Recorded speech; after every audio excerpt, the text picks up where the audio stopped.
Well, I am an admirer of Elisa's. Elisa has even worked for me, and the fact is that she is talented.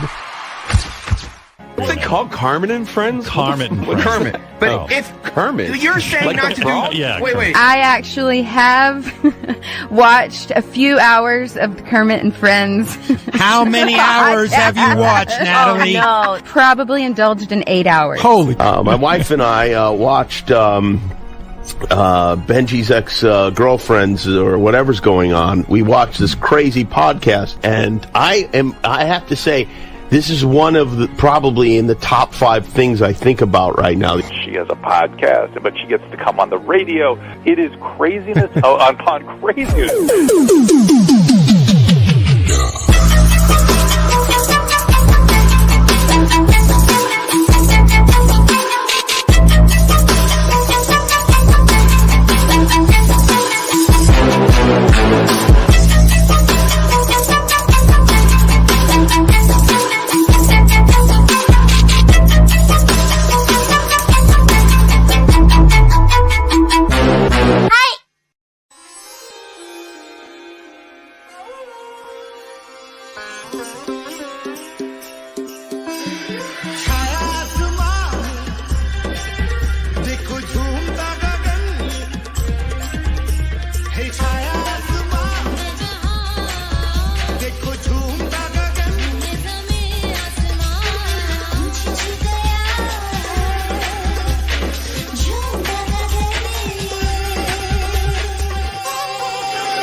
Hello, everybody. Welcome to Kermit and Friends. I'm Elisa.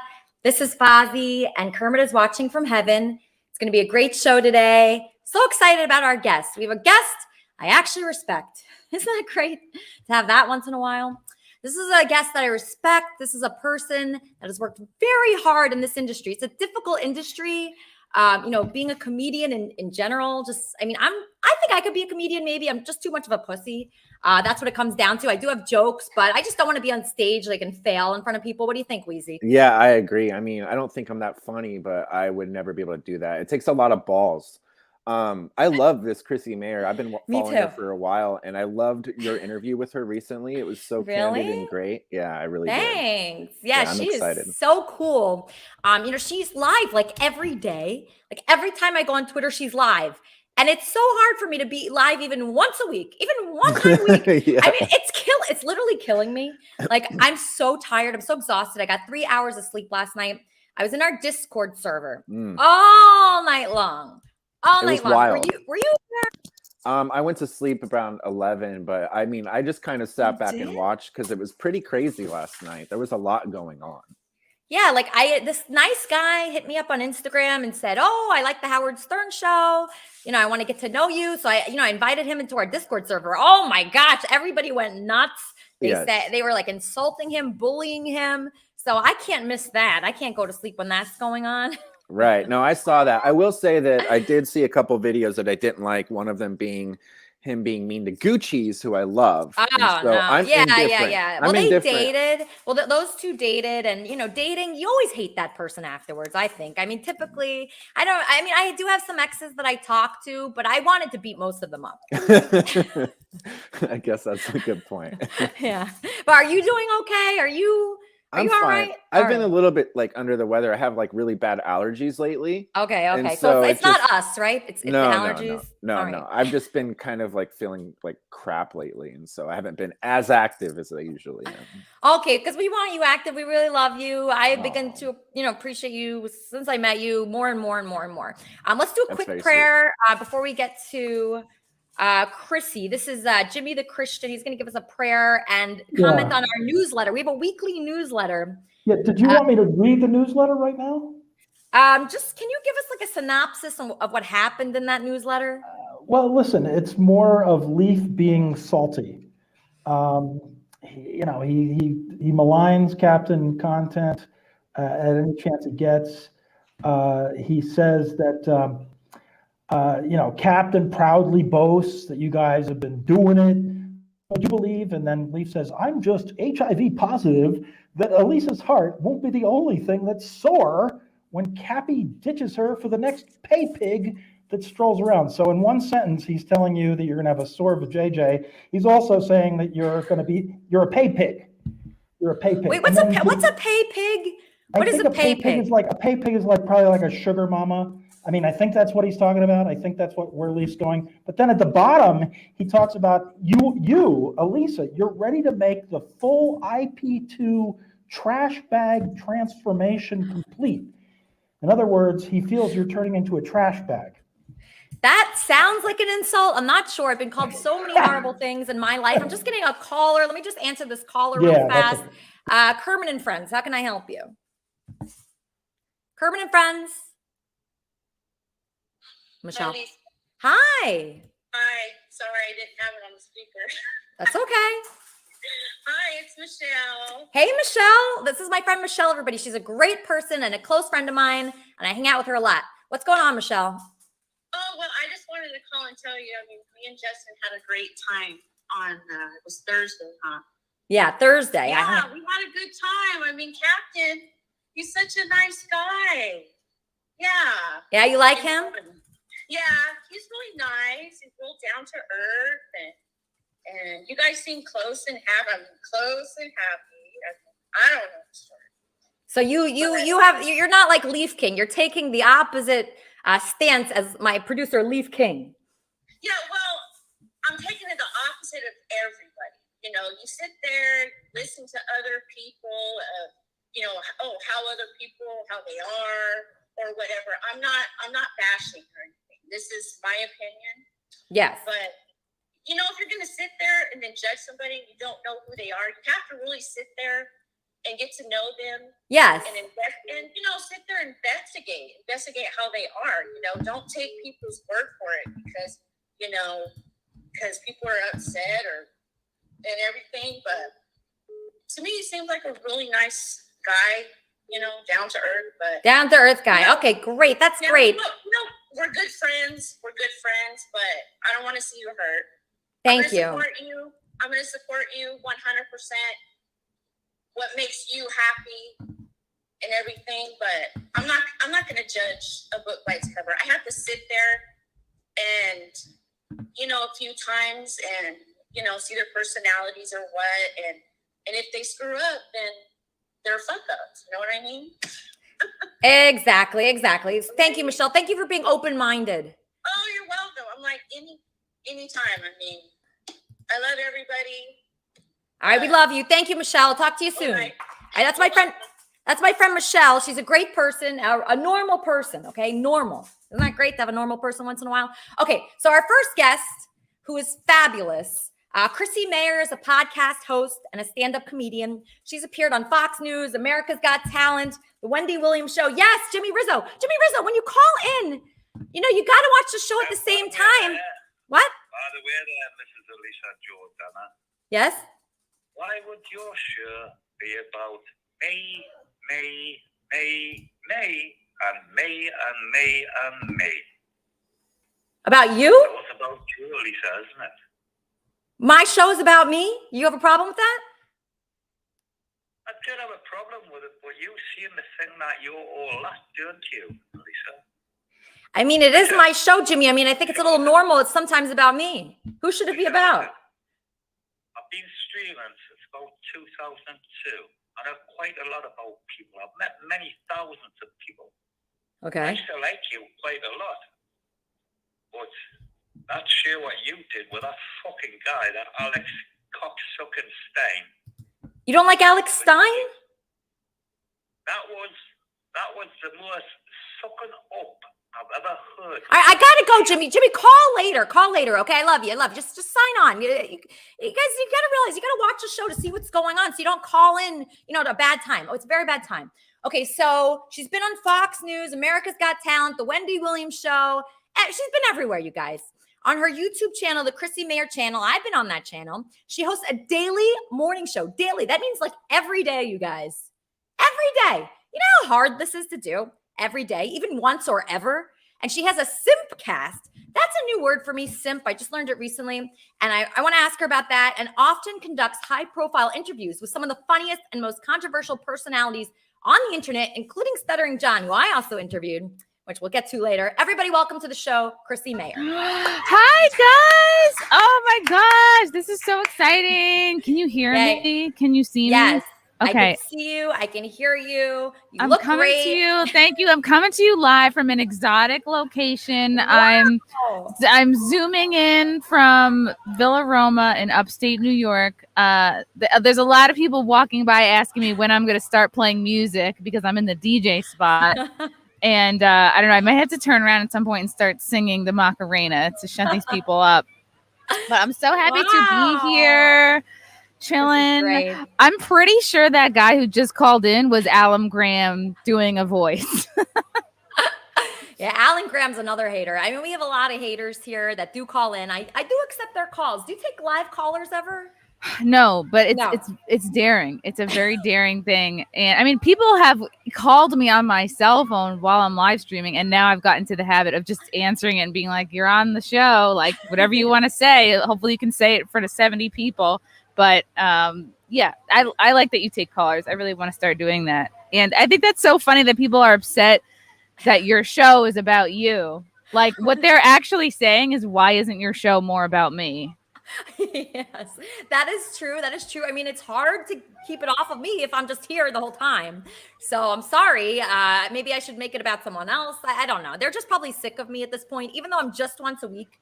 So that is very insulting. It's unbelievable. I think, Elisa, you have so many people in your life who nag you. Like, I think anybody who is out of nowhere, like really foul to you, I think it's because they have a low-key crush.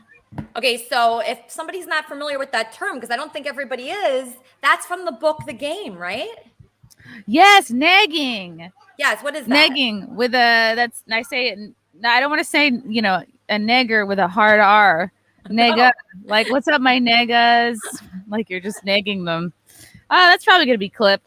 All right. Well, it's like it's like a continuation of schoolyard dynamics. Like, I'm going to pull your pigtail because I want to interact with you. I like you, but I don't know how to talk to you. So I'm just going to say something. For guys like who have no game at all, they'll just like insult you for years and years. I mean, in my experience, I mean, maybe they really do just hate me, but I have guys coming after me saying like I'm a cunt for like 7 years straight.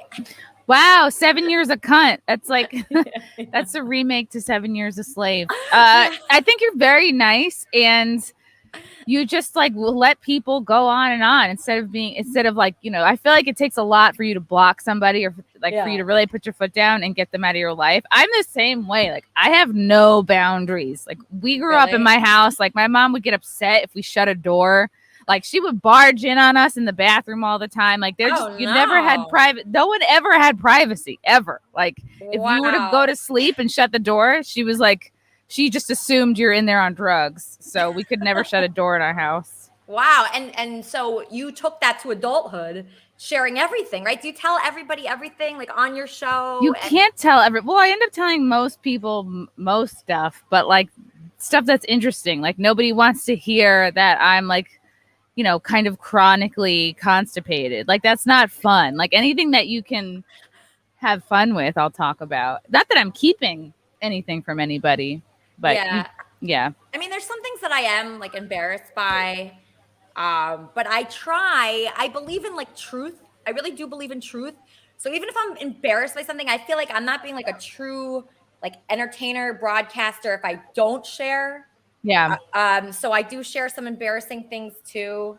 And people clip embarrassing things, obviously, and you cannot get away from it. What is the worst thing of you out there that you wish would just go away? Okay. Let me think. Worst thing. Well, okay. there is something that I get trolled for a lot, and I think through the years it's been twisted to sound way worse than it is. Okay. And it's like I feel like even talking about this is opening up a can of worms. It's almost like when I talk about this story, it's like I'm like brr, brr, like I'm blowing into a clam, and all the people who love to talk about this come out. But I guess this is good. So in case anybody sees a comment and goes, I wonder what the fuck that's about, you'll know.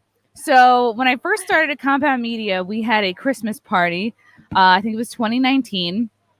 And it was at a restaurant in New York City. And I was like, wow, because I had just been brought on that summer. So I'm there a few months. I'm like, wow, Christmas party. I'm meeting the other talent. So great.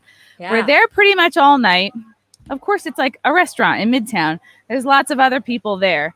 I look over at a table where people are, basically we were closing down the place. We were a large party. We had a huge back table. And who was there? So it was Anthony Cumia. Who else? Anthony Cumia. It was Keith the cop who used to work in like behind the scenes. Like he's actually who I pitched my show to. But he moved on like a couple years ago. E-Rock is there, and he was with them through the Opie and Anthony days. So he's kind of like the general manager. And then there was like all the talent at the time, like Aaron Berg, Gino Bisconti, Pat Dixon, who just got fired for sucker punching Gino Bisconti and breaking his jaw in three places. We like to have fun at Compound. Joanne Nosachinski, who was Miss New York in 2013, I believe. Bill Schultz, who was formerly on Red Eye, Fox's Red Eye. Don Jameson is there. I don't know if the East Side Dave crew was there, but that show was let go a little while ago. So it's like a good smattering. It was exciting. I'm like, wow, with all these people, I'm excited to be here. And we're closing down this restaurant. A lot of people have left. I noticed there's a shopping bag on a table that's been sitting there for like a couple hours. Like you see something, you're just, oh, I noticed it's there. And all night, I'm like, it's there. We're closing down the night. It's the end of the night. Yeah. People are leaving. We're like the last to leave. I look over. I see that this bag of clothing is still there. I was like, huh. I don't think anyone's coming to take it. And then I just kind of like am looking at it. It's clothes. Obviously, it's men's clothes. And I was like, ooh, if this is like an XL, maybe I could give these to my boyfriend. But they were like a small or a medium. So I just gave them to my friend Larry, who was there, who's like a small, just wiry, energetic guy. I don't know why saying that he's energetic is helpful to the story, but so I'm just like, oh, these are your size. Here, just take it. Like, there's clearly nobody coming back for this, and it's been sitting here for hours. Boom. That is literally the end of the story. And the trolls have sort of like, and like, God bless the trolls, because again, they're just fans and they're not sure what to do. Okay. This story has been twisted into me stealing Christmas presents because it was in December, like it was our Christmas holiday party. But the truth of the story itself is not that interesting and not that crazy.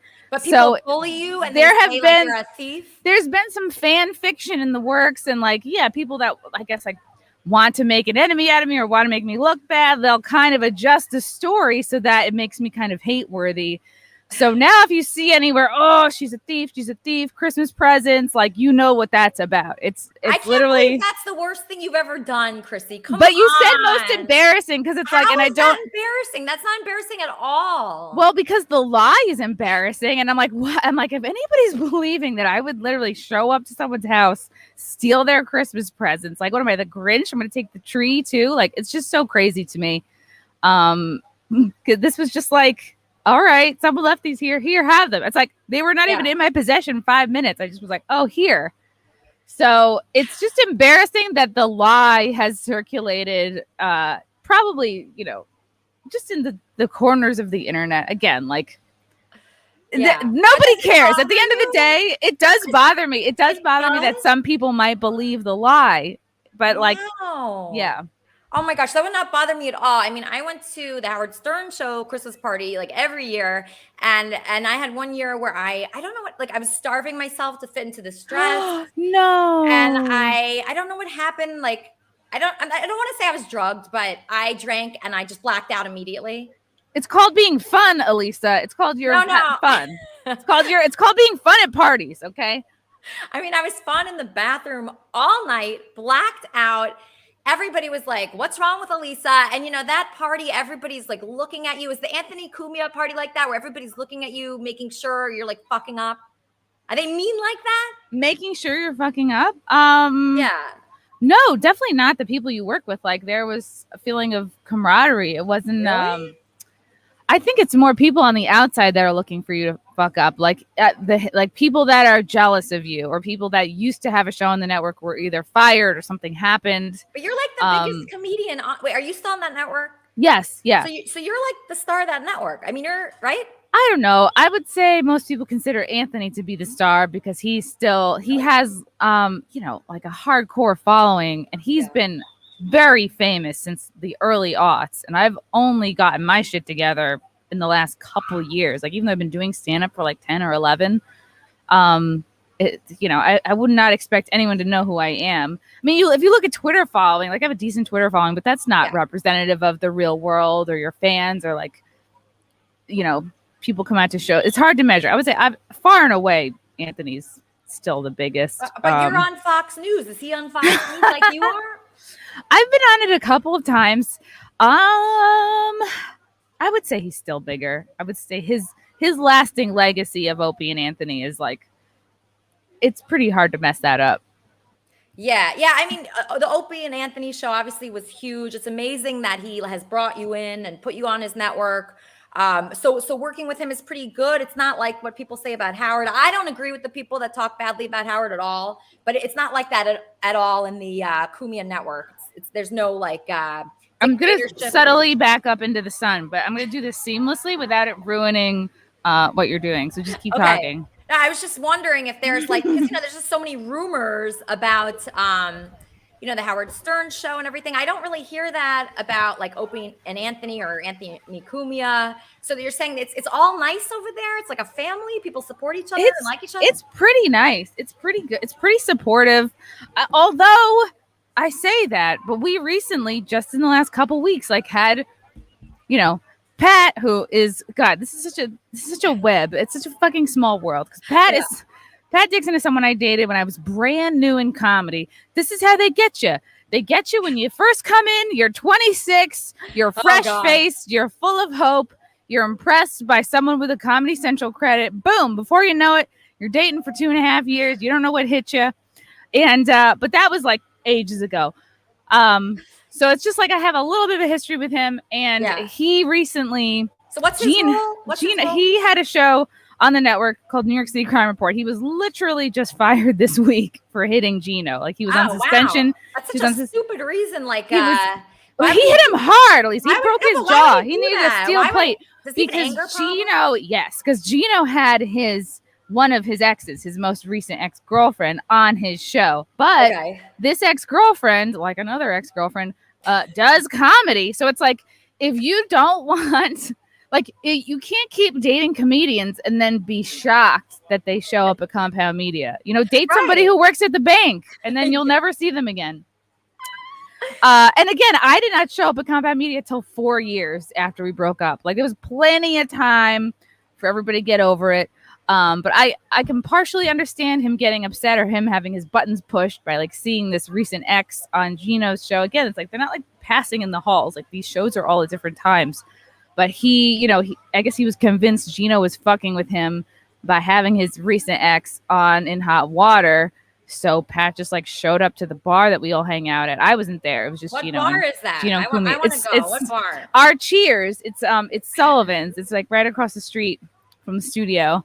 Okay. He just shows up there and cold cocks him out of nowhere. And like, you know, none of these men involved are young men. They're all in their 50s. They're all adults. And they're all adults here. Forever, Chrissy. Come on. It's very disappointing because, of course, all the fans are very upset, and a lot of people are upset that Pat was fired. But that's the thing is, of course, he's talented. Of course, he's hilarious. He's one of the best to watch on stage. But that does not justify, like, this situation. Violence was not justified in this situation. It's like the better thing to do would be duke it out. It could have made for great radio. Talk all the shit you want on your show. I mean, it's Compound Media. You can literally say anything you want, more so than YouTube or other networks. You can get away with anything. So it would have been cool to see that. And I just don't think he was thinking. He just was like, oh, I'm mad. I feel this is justified. And so that guy you dated, who else did you date comedy wise? A lot of people that are not doing it anymore. This guy, Brian, who did it for a few years and then moved out to Colorado, was married. And I always judge the people that my exes get married to very harshly. I sort of just squint at their profile pictures and I go, what did this chick have that I didn't? I mean, obviously, it's fun to say. I just don't give a fuck. Like, I'm engaged. Yeah. Frank is the best. You're engaged. You're famous comedian. Stop it. I'm spitting. He's the bomb. But I just think it's funny to look at who your exes end up with and be like, and see how much of a departure they are from you. And it's a lot of them end up having real short hair. Yeah. And I'm like, all right. Are they bald? No. God, I would love for an ex of mine to end up with a bald woman. Wouldn't that be the sweetest? No, your exes are No, I end up, I kind of go pretty cold and I get pretty blocky after a breakup. It takes I block right away. And then if it's meant to block and ban?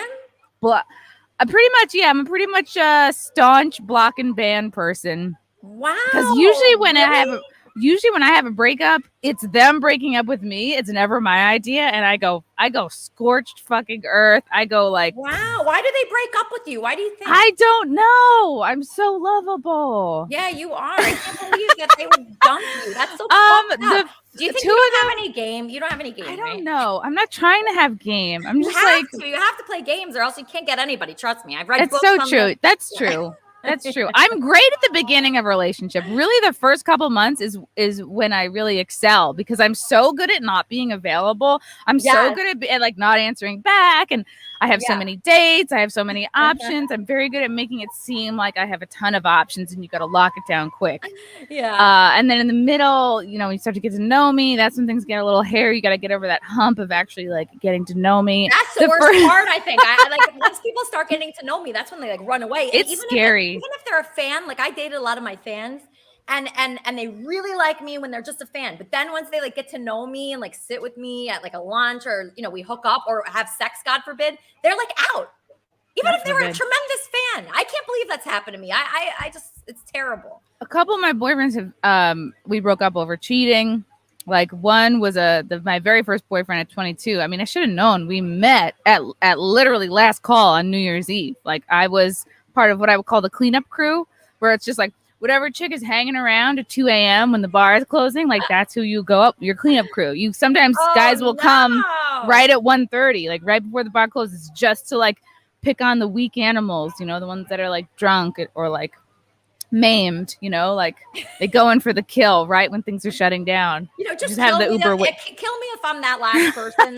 Please just kill me. I don't even want to live if I'm that person. And I'd be for years, I'd be wow, I'm so great with boys. Everyone loves me. Be no, I just get drunk first. I just am drunk a lot. Yeah. And then they swoop in. It's definitely easier to get guys. Yeah. Yeah. So that one software engineer cheated on me with, he had a Russian tutor. I guess he had coders in the Ukraine, and I was so dumb about relationships that I thought part of having a boyfriend was just being okay with everything. I didn't know you could break up over stuff that hurt your feelings. I'd be oh, you mean okay, so they would do stuff and you would just be all right, that's fine, even Jay Lizard, a couple of my boyfriends, I had to break up with them because they cheated. So I made it sound like they all broke up with me, but in those two instances, I remember, I think those might have been my two first real boyfriends. I was okay, it seems like the first one cheated on me. I stayed with him, and then he told me that he got this other girl pregnant, and I was okay, well now I have to. I would be right. This is when this has to be over, right? Because I was just 22. I was stupid. I didn't know what relationships were, and then I was dumb, and I dated this guy who went to Columbia. He wanted to work in renewable energy. Blech. And I was all impressed with him because I'm wow, Columbia, but it's a 1-year degree. But anyone can do that. And then he moved out to D.C. and it would be me going to visit him all the time. I'd be wow, let me see when I can get a $5 bus ticket. I'd always be the first one. Terrible. I'd be the first one logging in to get these $2 bus tickets. I'd be so excited. And there was not the same enthusiasm to come visit me on a bus. Oh, no, and then make them take a bus. I know. And pay. I know. But I got Right. very excited about a deal. I got very excited about a discount. So I was like, I'm coming next weekend. And then I think he ended up just hooking up with somebody he worked with. And he had used my computer to check his email. And so I get back on the bus, the Tripper bus or whatever it is, the Bolt bus. So I have a whole 3 hours. I open my email. It's his email still. And I was like, and then I could see all of it. He was like in a full-on affair with this chick he worked with. And I was like, I'm crying on the bus. That's why it's like nothing good can happen on a bus. No, nothing good can happen on a bus. And if you put in any effort at all with a guy, it just ruins it. So you cannot do that. So I mean, I'm sure you know that now, right? Did you change before getting this great fiance? Did I? Yeah, I think I grew up. I got better. I got over a lot of my like family issues, I think, because your family imprints you with shit that you don't realize. And you may have like toxic ways of relating and not know it because it's normal in your house, how you grow up. Because you're watching your parents relate. That's your first example of what married life should be or of what a relationship should be. And then it just, I went to a lot, like 5 years of therapy. So I feel like I fixed like communication problems, setting boundaries, the self-esteem kicked in. Yeah. So it all came together eventually. When did you get self-esteem? When did you get Oh God, every day I wait for it. This is my daily dose. It's just like I think over steadily like being able to build over a period of years. And honestly, I think like my current boyfriend, fiance sounds so like I love the way that sounds. It sounds like I'm bragging. It sounds like it's great. Fiance. He helps give me a lot of confidence because he just like believed in my potential, which wasn't really like I had exes who would believe in your potential, but then they're not like, oh, hey, these things that you said you wanted to do, have you done them? There's like the follow up of helping to hold you accountable, which he's really good at. And is he successful? Yeah. He's helped me so much with my podcast. He had, before the pandemic, he had 2 comedy rooms going in Westchester. And this is all like in addition to like having his son, having a day job, like being full-time busy. So my goal is to one day like be doing so well that I can like pay him as much as he's making his day job so he can leave and like we could be full-time, maybe start a network or something. You know who did that, Chrissie? Heather McDonald. Do you know her? Yes. Yeah, you were on her show, The Juicy Scoop. Yeah. You should be on that show. Have you been on it yet? I think I made fun of her for passing out on stage a little too much. Oh, yeah. That could hurt that. I don't know if she's heard that. Yeah, I don't know. But so her husband, she's a sweetheart though. Yeah, her husband like was in finance, and he quit to like work for her. And wow, that's my ideal situation. That's amazing. Like that gets me very excited. Yeah.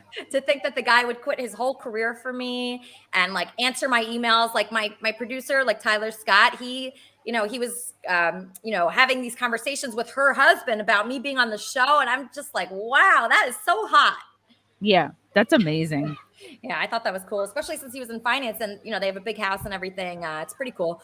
So okay, I want to help you meet well, shoot, you have a man, but if you ever want to meet another one, I've set up 2 people who have now become married. So like who? If comedy doesn't work out, I might become a matchmaker. Well, I used to work for Patty Stanger. I know about matchmaking. That's right. I interviewed once to work for a matchmaker, not Patty, but another one. Yeah. And I just thought it was so interesting. Just because I thought, oh, you'll get along.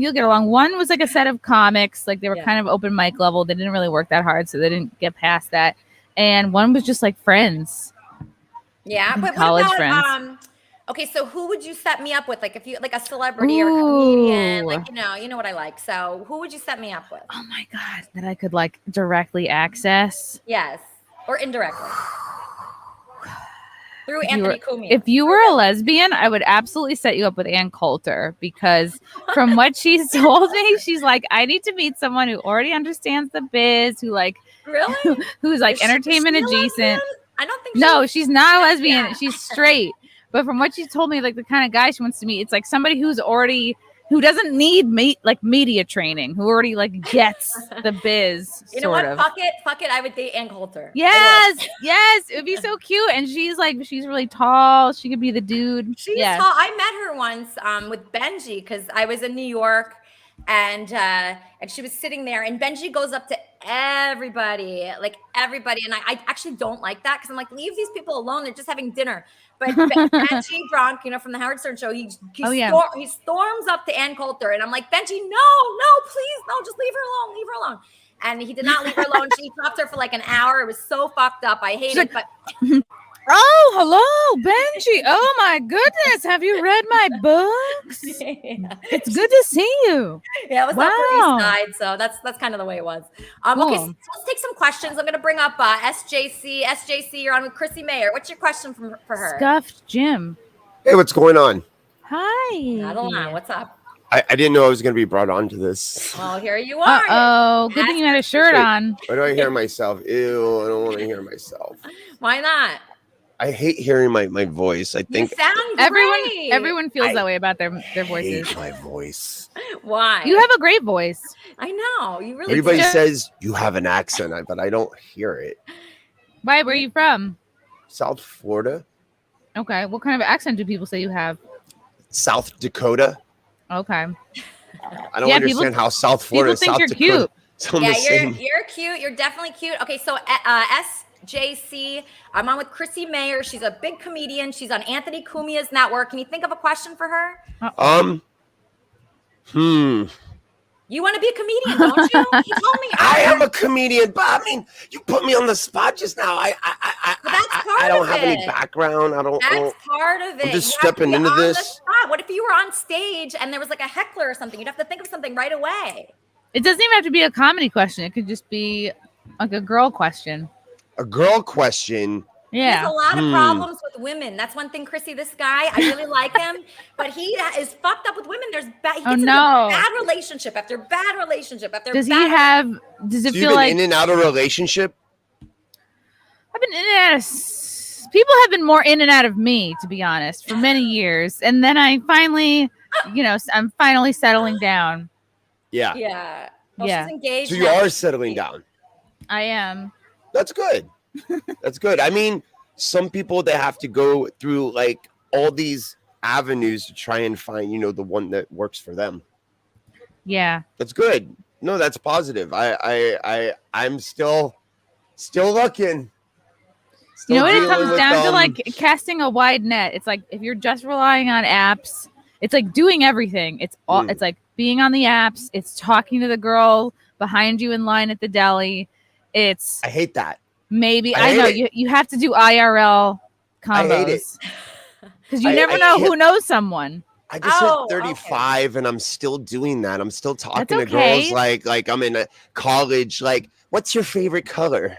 Mine's a 65-year-old man chatted me up at Dunkin' Donuts this week. It's like you're never too old to, because you never know. You never know who's back out there again. Maybe a fresh divorcee. No judges. I mean, that's still a risk because then they're gonna want you to try and take care of their children. I've already been through situations like that. So and it's like you don't want baggage. I have my own baggage. I have a dog. I mean, if you're gonna treat my dog the same way you expect me to treat your children, then maybe. Okay. I think that's fair. You'd ideally want to meet someone with no kids. Well, that's some people don't see that as my fur baby. They don't see her as that's my daughter. What kind of dog do you have? I have a chocolate cocker spaniel. Sounds delicious. That's so cute. Well, I saw a picture. Okay, grab your dog. What do you think of this guy? He's a catch, right? Is that guy a good catch? He just on first impression, it seems he spends zero time and energy on his appearance. He seems already like very lazy.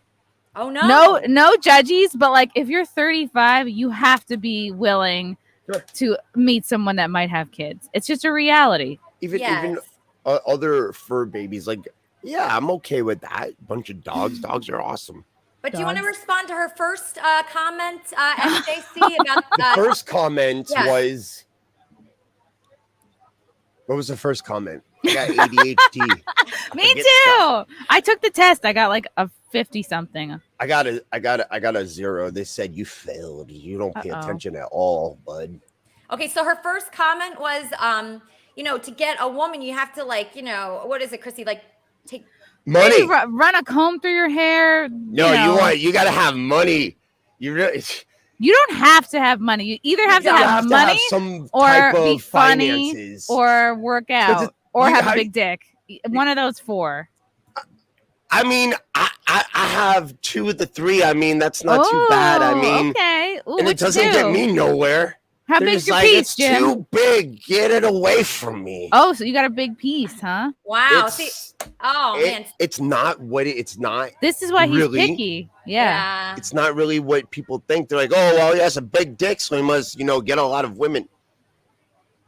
Oh my gosh. See, I don't even think that's a good thing, really. Just boo him. He's just like, that's too much. Some guys have big dick. Oh, big dick energy, big dick energy.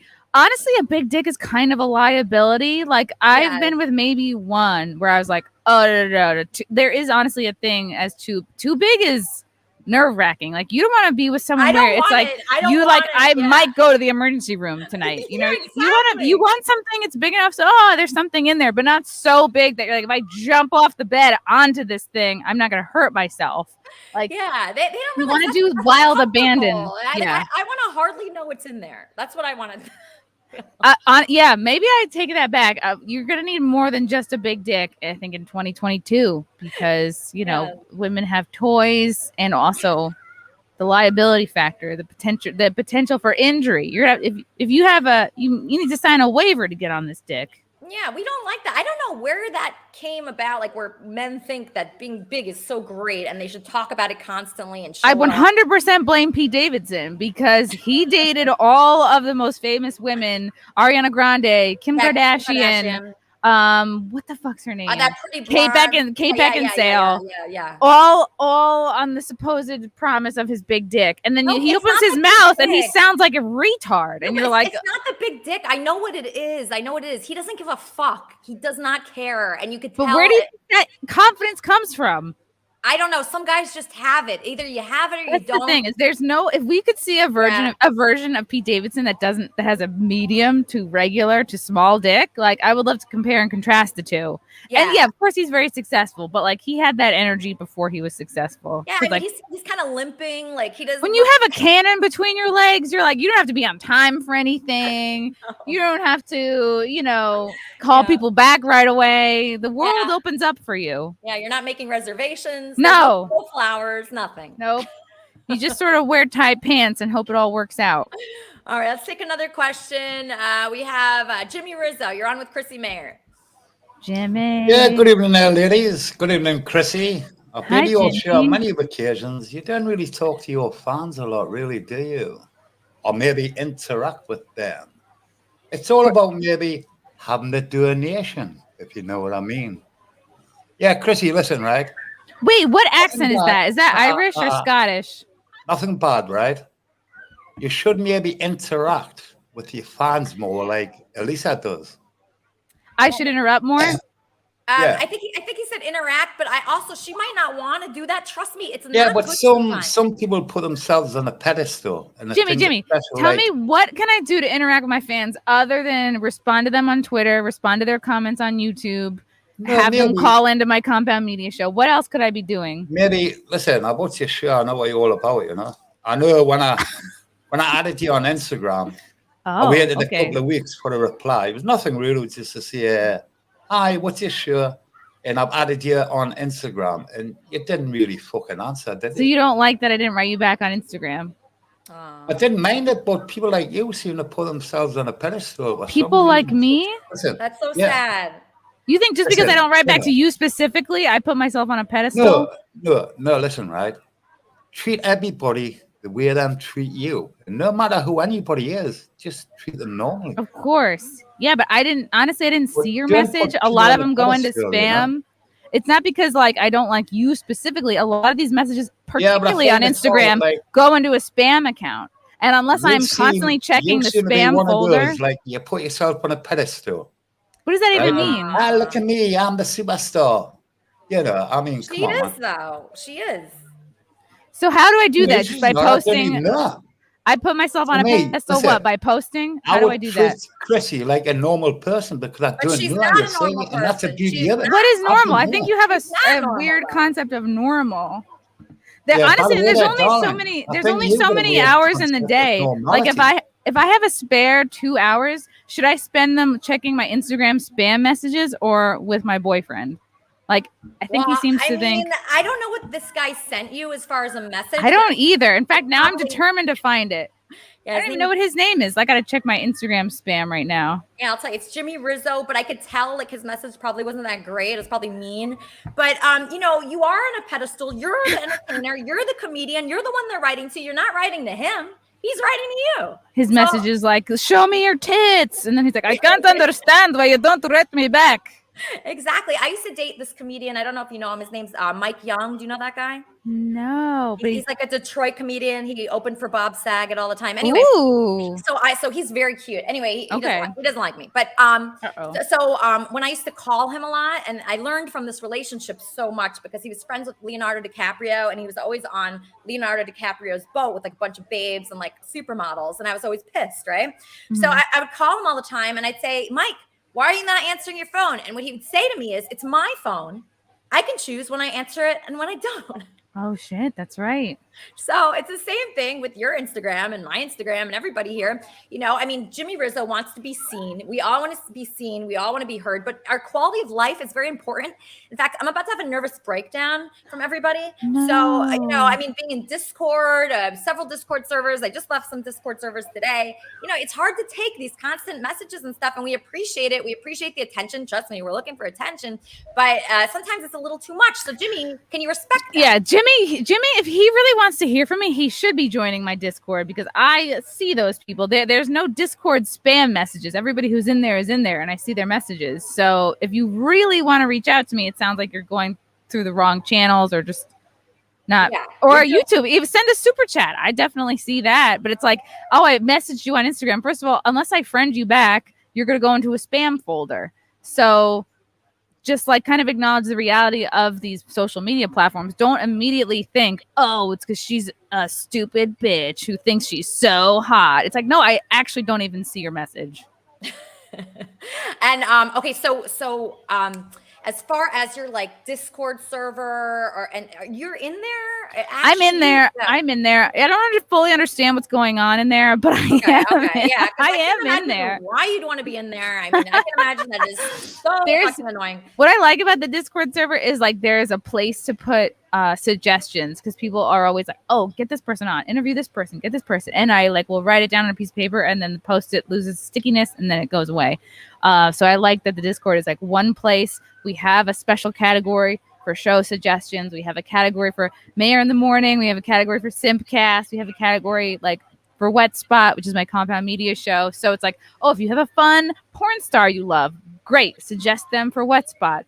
If you have a serious like news person, interview Sebastian Gorka again. Okay, that would be for like CMP. Oh, we got to get Elisa on or get her on Simcast. Okay, perfect. You know, like if you, this person would be great for this show. It's not just like, hey, show me your tits. It's like if you have a comment that shows me that you are invested, just like what you're saying, like watch the show, know what's going on, know when a good time to call it in will be versus a bad time. Right. And, you know, you can get Chrissie's attention with a large donation, very large, like thousands of dollars. Oh, come on. No, it literally takes $2 to get my attention. I'm a $2 chick. You are. What's the largest donation you've ever gotten? It was this man. He kind of blew in and out of my life very mysteriously. His name was Muhammad. I imagine he was an oil tycoon, a Saudi prince. I think he once dropped, like it was during Content House. I think he maybe dropped like $400 donations like, in a row. And we actually named like one of the tapestries in the house after him. Wow. And I was like, it's probably enough. I probably was like, you should probably show up here so one of us can blow you. Like don't know what to do with that much of a donation. Yeah. And do they ever ask you, like I get asked a lot about feet. Do you get asked about feet? Yes, I have a wiki feet page. I'd be shocked if you didn't. Yeah. I have one. And I don't mind my feet. What's great about feet is that like it takes a lot for them to start looking bad. Like if you you have to get, even if you gain a little bit of weight, your feet still look good if you have decent feet. See, I don't think I have that great feet, but like you have very good feet. If you are starting to get cankles, then you know you got to get on a diet. No, I don't have that. No, my feet No. are like kind of skinny and like they're kind of big, so I don't think guys like them. But You probably have like athletic feet. Like, do you know if your second toe is slightly longer than your first toe, that means you have like athletic genes. Oh, really? Do you have that? Yeah. No. All right, let's bring up Charmin Smith. Charmin, you're on with Chrissie Mayr. Charmin! Hi, how are Charmin, you? do you come to us from toilet paper fame? I wish. I do say that my name is Charmin, just like the toilet paper, only with an S, because I'm smarter, I'm stronger, I smell better than the TP, and I will clean up DC. Ooh. She ran for president, Chrissie. That is like an office. That's a political slogan right there. I love it. I love it. I make tons of toilet paper jokes. I absolutely think what this country needs is a politician named after toilet paper, because we need an excuse to laugh. And red or blue, this pandemic proved to us that this country loves its Charmin. Red or blue, doesn't matter who. We want this mess cleaned up. It's too much. It's the first thing to go when people panic. Right. That's right. It was really scary when people started hoarding toilet paper. Yes. And I absolutely have the long second toe. I don't think anybody likes my feet. I have a bunion. It's like a degenerative bone disease where my arch collapse, and I don't think anybody likes my feet. Is it on the side of your foot or on the inside? On the inside? Yeah, it's like a bone at the arch. It's, Oh, I was gonna say you could maybe like pumice stone that off, but that's not, if it's a bone involved. No, it's a bone. They offered to break it and saw it off and stick it back together with a metal screw, but do it. It wouldn't make it easier for me to walk in heels, so I declined. Oh, It no. sounded like torture with no long-term benefit. Imagine they're like, we can make your feet look great, but you won't be able to walk. What'll it be? Right. Yeah. No. I'm gonna keep the bunion and wear the heels for as long as I can tolerate them. Yes. Heels are good. Yeah. All right, Charmin. So do you have any questions for like Chrissie about her career or her life? Yeah, no, more advice for women on how to break through the comedy shtick, right? Yeah, how do you I like to become that? joke that I don't know what I want to be when I grow up. I'm either going to be a stand-up comic or a politician. It's one or the other. I don't want a real job again. Like mortgages was exhausting. I don't want to actually, I want to do something I enjoy. Okay, my advice to people who want to get into comedy in 2022 is different than the advice I would have given to somebody when I started in like 2010. So my 2022 advice would honestly be, and this sounds kind of, people who have been doing comedy a long time would judge this, but I would say honestly, like, even if you have a joke or 1 minute of material, put it on TikTok and try to grow your following. And once you get to a point where you have a following, you can. It's kind of easier to pitch yourself to get booked on like a produced show. Because if you have no following, you're a dime a dozen, which was fine 10 years ago. Right. When I would just say to somebody, just grind it out, do open mics. That's what I did. Yes, I know Tim Dillon. We went to dance classes together when we were little. We both went to Legs Limited in Rockville Center. He was the best little dancer. Like, he was the first gay boy I'd ever met. Like, I didn't know what a gay person was, but looking back, I'm like, oh, he was this little blonde thing, very passionate about dance, very good, always in the spotlight. And that little boy grew up to be Tim Dillon. And who knew? He was like, turn the beat around. And he was so good. He won't answer my texts anymore. That's fine. Why? One day. I don't know. Do you reach out to people a lot? Like I hate reaching out to people. Not really. I don't know. If I'll reach out once or twice, like once a year, I'll try to reach out, because it's like I'm always booking people on my podcast. That's super annoying, I'll though. reach I know out it is. about once a year. Oh, really? Maybe twice. But it's like, if you're being ignored, you're being ignored. Or again, I could be like that gym guy. Like, I'm all salty that I'm being ignored, but really I'm in a spam box or something. Yeah, So, I hate booking people, anything like that. I just prefer not doing it. I just hope for the best. And you have to imagine that the bigger somebody is, the more people are asking them for shit on a daily basis. Imagine how many podcasts are reaching out to these people. I just that's why I don't reach out to anybody. I just say, hey, if anybody wants to reach out to someone on my behalf, please do it. That's what you have to find a comfortable medium, because you don't want to never reach out. Right. Because you don't know what can happen. And that was something I had to learn. Like, I just was like, what's the point if someone doesn't like me? you have to reach out a little bit, but yeah, I know. Your Simpcast, I noticed that you always have like a lot of women on there. Like, are those friends of yours? Are you fans of them? Who yeah, are those usually they're friends and people I'm fans of, but people most of them I know or have met or have hung out with, like Anna, the like mainstay girls. It's like Brittany Venti, who was from New York. We met in New York. I did an interview show with her. It was her and Harley Dean, and I knew Brittany was like anti-porn, and this girl Harley Dean like was a porn star, so I wanted to see like how the two of them would get along. Right. And I just thought like Brittany was super interesting, and then she ended up moving out to Dallas, and we became closer even after she moved. Really? And like then on the phone, or like how do you get close to someone? not on the phone. I don't know. We talked a lot on the phone. Like usually it's like before or after, if we get together for like a convention or like a content house or something where we're gonna see each other, then we do talk more on the phone. But I just like brought her on. She's like a regular on Simcast, and so is Anna, that Star Wars girl. She lives in Orange County, California. So we kind of bonded over like, okay, we both live in states that are unpopular right now, that most people are trying to get the hell out of. But she's a sweet girl, and I appreciate that she has so much knowledge of like the nerdy kind of like fandom world. Like she is a Star Wars obsessive, and her channel like blew up when, you know, more of these movies came out, the Disney version of the Star Wars movies came out, and we're like not doing the lore justice, and like she can explain like, you know, why they're fucking it up. And I just think that's fun. And she's just a great girl, and I enjoy them a lot. And so you look forward to that? I do look forward to it. Like I kind of sometimes feel like always anxious. Like yesterday, I was like, I had this fear/anxiety. Like I was about to live stream. I was about to miss a live stream. Like I have this feeling like, oh God, am I supposed to be like, I kind of can't relax ever. Yeah, that's what I think about you, because like I just always see live, like doing different things. I'm like, how does she like breathe? I don't. I'm anxious all the time, and I'm like, oh, is everything okay? Do you ever take Xanax? No, I don't take anything. I just drink a little here and there. Really? I used to be on Adderall, but I had to stop it because I was like, what if I lose my insurance and I can't afford like a $90 pill, like thing of pills every month? So I like kind of mentally weaned myself off. Like I'm still probably ADD, but I think I just don't want to feel like I need a pharmaceutical to survive. Yes, I don't want to feel like that either, but I really like Xanax. It's just it makes everything better. What? These comments. And also drinking too. Okay. Yes. Oh, I was gonna say my favorite thing about you, Elisa, that like you've already made such a huge impact in my life. The way I feel towards like haters and trolls has 100% changed because of you. I used to like that story I was telling about the clothes that I gave away.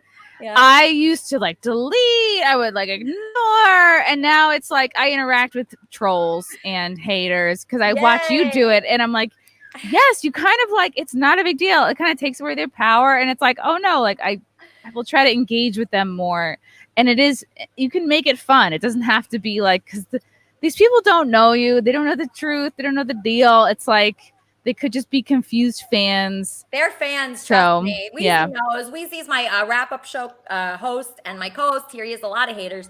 Weezy, do you have a question for Chrissie? Yeah, I know that she's kind of aligned with conservative politics and people, and I'm wondering, like, how much do you have to defend yourself constantly from people that are trolling you from the other side? Because I know that it's one of those things where people are really super divided when it comes to politics. And I know who you're aligned with. And I appreciate the fact that people like you have the balls to go and speak your mind without fear of the backlash. And so I'm wondering how you deal with It's interesting. Once you take even a small step into like conservative media, the left completely writes you off. There's no more engagement. I saw this happen over a period of years after I went from like hosting a show at the Stonewall Inn for 6 years. Like this great monthly show. Everyone's hitting me up for spots. I'm like a fag hag time of my life. I mean, I still love the gays. It's just like a lot of them don't love me back now. Or like just the conservative gays I hang with. So I saw this happen steadily over a period of years. Like these people, if you put a toe into, you know, the other side's politics, like the left will just start completely cutting you off. They won't even engage with you or debate or like really? people won't be like, oh, hey, why were you at January 6th? What did you do there? Were you trying to get into the building or were you just interviewing? None of that. They're just like, people would message my friends on Facebook being like, hey, just letting you know that you're friends with Chrissie Mayr and she was at January 6th and you should probably unfriend her. And if that fucking is all it takes for you to unfriend me, like, then we were nothing. So the left more will completely cut off from you if you're off the team. And whereas like the right, I will occasionally get like hate, like, oh, you think you're so conservative. I don't think I'm so conservative. Like, I'm just me. My sense of humor has always been the same. I just like have a show now on Compound Media and people associate, it makes sense, like Compound Media with Cumia, and Cumia is more right wing and like I'm more libertarian. I always am taking that test to be like, where am I exactly? But I will get shit from people who will be like, why do you associate with porn stars? How dare you? Porn like rots the mind and the soul of everybody involved. Do you like porn, Chrissie? Like, no, I really don't. I don't really watch unless it's like my friend's porn and I'm trying to be like a supportive aunt. Like, yay, you did it. Look at you. Watch your friends. But I don't need it like just to be supportive, just to be like, oh, their new thing came out. Or if they're on my show, Wet Spot, it's all guys that like the booth guys are all guys and the guests are often other guys and the Compound Media subscribers are mostly men. So they will play like a little bit of their porn just to be like, hey, sign up for my OnlyFans. Like, here's a teaser. Or this is the latest thing I did on Brazzers or whatever. But I really won't like sit down and watch porn ever. Like, I just don't need it. I just like have an imagination. And you never did any porn, right? No. Okay. I never had the confidence for it. Oh, really? I just like, but also never, like, no one ever offered either. Do you think you're good in bed? I can be. There, like, you know what to do to be entertaining. Yeah. You know what to do to like put on a good show. Anyway, like any kind of entertainer, it's like, you know what the people came to see. But is that that's gonna get me off? Probably not. But like, are you performing and like you're performing, like you're like doing stand up kind of, but like in the bedroom with your fiance? No. Oh my God! Imagine I'm just like I'm gonna run a joke by him. Just be like, hey, what do you think of this? We might be at that level. Yeah. But you think you are good in bed. All right, Ken, you're I think so. If I had to. You're muted. You're muted. Hey. Echo, Ken. Hey, Chrissie. Kenneth! There was a question that came across in the private chat, and I wanted to get your thoughts on. What are your thoughts regarding one Seth MacFarlane? Ooh, I guess I think he's okay. I guess I don't know enough to have an opinion on him personally. I like his shows. Did he do something recently? I don't know, Kenneth. You have to fix your audio. There's a lot of echo. Somebody help Kenneth. He's struggling over there. All right. Was there something specifically about Seth MacFarlane? Who knows? Do I like him as a person? I don't know. Jimmy, you had a good question about cancel culture. What was that question? I love the chemistry between you and Elisa, Chrissie. Oh, shucks. Thanks. I'm going to back into the sun more. I watched the interview too, and it's, the sun is good. The sun is good. My question is kind of like Wheezy's question. You get lumped into the so-called alt-right comedy community. And, with Anthony getting banned from Twitter, a year ago or whenever that was, are you nervous that the left wing is, or even the Twitter editors or whoever they are going to like ban you? Or do you have a feel for how far you can go? No, I kind of know where the breaking, like you can still express yourself and be funny without testing the limits, without constantly trying to push Twitter's buttons. Like I get that, like, but I can still do what I need to do and get my sense of humor across and entertain people without going on Twitter right now and saying, like Elliot Page is a woman. Do you know what I mean? Right. You know what Twitter is gonna. You learn, okay, what are the things that you're gonna say that are gonna give you shit? You hear, okay, Jordan Peterson got banned for this. All right, like, do I have to say that? If I have to say that and I have a great joke about that, I'll say it on stage. And you learn, it's like, is it worth losing 80-something thousand followers for this one joke? And you have to have a little bit of, and that's not censorship. That's like being smart and just knowing. Oh, wow. So you One more you would quick stop it though? Wait, hold on. Chrissy, you would not say a joke? If I had a great joke and I knew it would get me banned off Twitter, I would say it on stage, and I would see if there was a version of it that I could put on Twitter safely, like with getting my point across, still being funny, but without getting banned. Okay.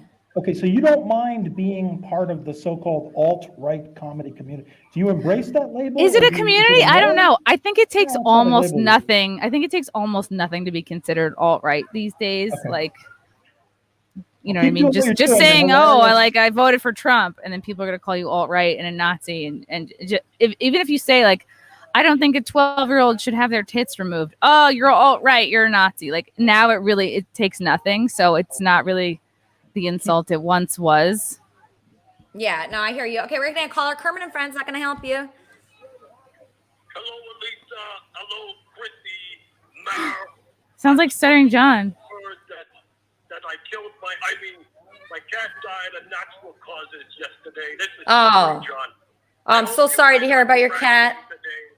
Oh, no. I'm grieving today, and I'd like to bury the hatchet, as they say. With Chrissy? Really? Ah, finally! I've been waiting for this day. Oh, this is wonderful. Thank you so much. That's great. You know, Stuttering John did not, he probably banned us both, right? Are you banned from Stuttering John? I'm still blocked. Yeah, me too. It's just so stupid. I actually am thinking of showing up at the bar where he goes. Really? Yeah, it's called like Piggly Wigglies or something. And he goes to this bar, and I just want to show up and buy him a drink. And I feel like he would forgive me if I went there. Actually, I should go there today. Yeah. Are you nearby? Oh, right, because you're in LA. Yeah, I'm like 10 minutes away from where he goes to drink. And I just feel like if I showed up there and I was cool and I bought him a beer, like how I think he would. Yeah, I think he would. If he were to thwart your advances at that point, I would be like, "What's wrong with you?" Like, yeah, I think you'd be like, "I wonder how much of this is all for show for the internet versus how someone is in real life." Exactly. Okay, one more question, because I know you're like trying to have fun over there at the pool. SJC. No, I am not trying to have fun. No, you're not. Okay.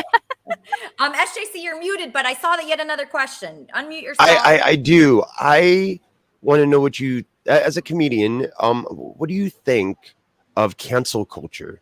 Saying you can't say that. Who? What? Okay. You can't say that. Who specifically You know what I mean? is saying that? What?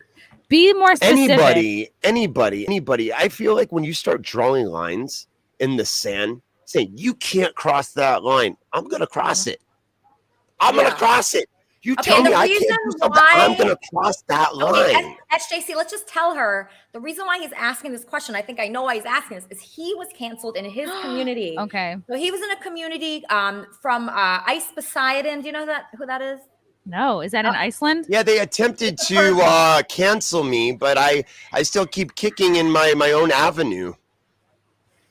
Wait, where do you live? Where do you live, Jim? Sorry? Where do you live?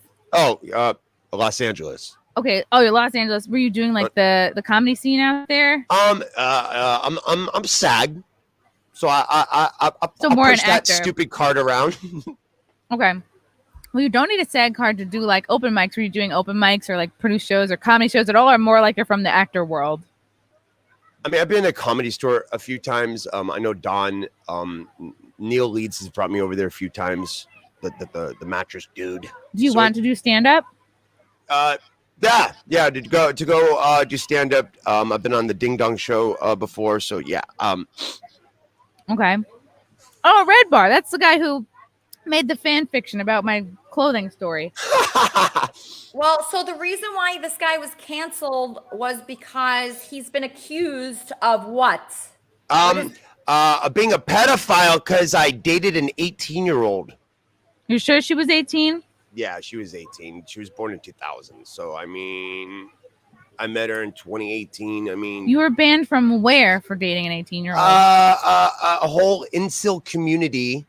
That's what I've come to put together. They're just incels who just want to have a romantic relationship, but they just do not understand how to speak to women in a way where they're not being derogatory every I other think it's word. important to differentiate between people not liking you and rejection to actually being banned or canceled. Because as long as you can still go to open mics, as long as you can still get up on stage, as long as you can make another Twitter account, like the only person who's stopping you is you. And if a community, exactly right. if a community cancels you, then those are not your people.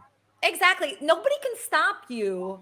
Like maybe they could take you out of that community, but then who cares about that community? There's always the idea of a community is also bullshit. People talk about the comedy community. As soon as somebody has the wrong opinions, like you'll notice like who's your friend anymore. And it's like the community is only like, ooh, who can give me an opportunity? Who has good credits? It's all social climbing. It's That's not right. It's kind of every man for himself. Exactly. Karma Kazi, your new person, you're on Chrissie Mayr. Yes, You're on the Chrissie Mayr show. I know about you two is because of Stuttering John. Yay! Good. And thank you so much for the dabbler, and thank you so much, Alyssa, for going off on John and cursing him out. He is a woman abuser. You should get that pleasure. Heather W. girl on this show. Oh, Heather yeah, I'd love to W. get her. Yeah, she's the one that, yes. I'm going to call her. Very interesting caller. I will get Heather W. Wow, Kermit and Friends. I love that you just kick people out. Wait, this is Eric, my ex. Eric, what's up? Hey, how you doing? Oh my God! I'm on the lake right now. Feeling pretty good. Meeting with psychiatrists, meeting with therapists, working again. But I had a question for you, Lisa. Yes. And a question for Chrissie. I was backing up my novels. I'm an author, and there was all this super romantic stuff about getting married and all that stuff. Yeah. And my question for Chrissie is. 3 questions. One is, what do you think the odds are that I would of marrying Elisa? 2, what do you think Elisa's odds are of becoming the next Katy Perry so I could produce her music? And 3, at the very least, what do you think the odds are that I could come to work for her at her gold company? What? Wow. Thanks for the call, Eric. We're going to respond to that right away. Love you. Wow. That's my ex. This is your ex. Wait, when's the last time you talked to him? Like 6 months ago. Wow. So he hasn't spoke to you in 6 months? No. And the first thing he says in 6 months is like, I mean, do you even want a career like Katy Perry's? Is that even like, do you even want to keep pursuing music? I'm very tired right now. So I'm lucky to even be in this chair. So yeah, odds are no. Okay. But it's nice how he views me that I could be like the next Katy Perry. Looks wise, yeah, definitely you're hotter than her. But it depends like what you want. I just want to relax, honestly. That was interesting that he started with, what are the odds that you would marry me? Which means there's still some thirst. Good. Maybe he's yanking it to your IG photos. I never want people to get over me. So I think I succeeded with that.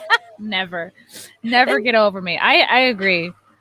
All right, I'm going to let you go because, I said it was going to be 20 minutes. Obviously, I did lie.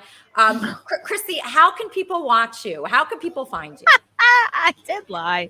You're awesome. Like, I honestly, Lisa, I didn't get you at first, but I kept watching, and I'm obsessed, and I really, like, you're so fucking unique. Like, you changed the way that I handle haters and trolls. I love that you just kick people out of your fucking StreamYard room when you're done with them. There's no like being polite and wrapping it up and where can we find you? You're just like boop, goodbye. You're like boop, get your audio together. Boop, brush your fucking hair. I love it. I'm forever changed. Good. This was great. I would love to come back anytime, and same for you on any of my things. Yeah, follow me at Chrissie Mayr. Instagram is Chrissie Mayr Pod, where I can ignore your message and you can say that I put myself on a pedestal. That'd be great. Join the spam box with Jimmy over there, Irish Jimmy. Poor Jimmy. Poor Jimmy. I feel so bad for that guy. I feel bad too. If I perform in Ireland, I'll give him a comp. But that probably won't ever happen. Yeah. Yes. Check me out on Compound Media Mondays, compoundmedia.com, the wet spot. Check out the Chrissie Mayr podcast on YouTube. Check out Simpcast every Sunday, including this one at 9 p.m. Eastern on my YouTube channel. And then catch me every Friday on Friday Night Tights on Nerdrotic's YouTube channel. Yes, check that out. I just want to say Simpcast has like 7 hot chicks on it. So like for the guys, like you're gonna love that. And they're all Republicans, right? So well, no, it's a mix. It's a mix. A lot of libertarians. But you talk about politics on that show, don't you? Sometimes we talk about. Honestly, last week we talked about haunted dolls for sale on eBay. You did. So we really have a range of topics. We keep it pretty fluffy because we know like no one is coming to us for hard news. So we'll talk about 600-pound women or, you know, an article, jerking off is bad for you. Like that's the kind of stuff we mostly discuss. Yeah. Do you think actually jerking off is bad? I think it depends what your goal is. Like if it's like jerk off or punch someone, I would say jerk off. But it's like if you're constantly jerking off and watching porn, I think there is something to saving your loads for a lucky lady. And Yeah, save your loads. Please hold. All right. Okay. All right. On that note, Christy, thank you. I love you. You're amazing. I love you. Oh my gosh. Thank you for being on Kermit and Friends. Have a so great great day. if I came out to LA with you and then we just showed up at Stuttering John's bar. Yes. With like a crew. And we'll stream it. We'll like do a stream it sting live. Yeah, operation. yeah. Let's do it. Yeah. No, we'll get camera crew. We'll go in there. I'll wear a fucking body cam. I'll have a camera on my head. We'll both have a body cam on. I'll call the bartender. I'll wear a wig even. I'll hit on him as a different person. Me too. Oh my gosh. That'd be so fun. And then be like, aha, gotcha. And then we get into the hotel room and we're like, surprise. Surprise. We hate you. No, I'm just kidding. We love you. Stuttering John, please hang out We with love us. you, Stuttering John. Please don't block me. Unblock me, unban us, and we'll see you at the Piggly Wiggly. Chrissy, thanks again. Have a great day. Are you with your Thanks, family Lisa. right now? Yeah, I'm with my boyfriend and his son. We're chilling. I might go down the slide later. All right. Well, have fun, and I'll see you very soon. Love you. Bye. Love you. Bye. Wow. Oh my gosh. Love her. She's the best. Wow. Cool, guys. Okay, so let's just chill for a second. Just relax. And we have another guest, another comedian named Fred Rubino. Let's welcome him to the show as well. I mean, I'm so overwhelmed right now by, you know, what Chrissy said and how she was. And she's just so freaking cool. She's getting married, you guys. She's getting married. That is amazing. Kleenex, what do you think of Chrissie Mayr?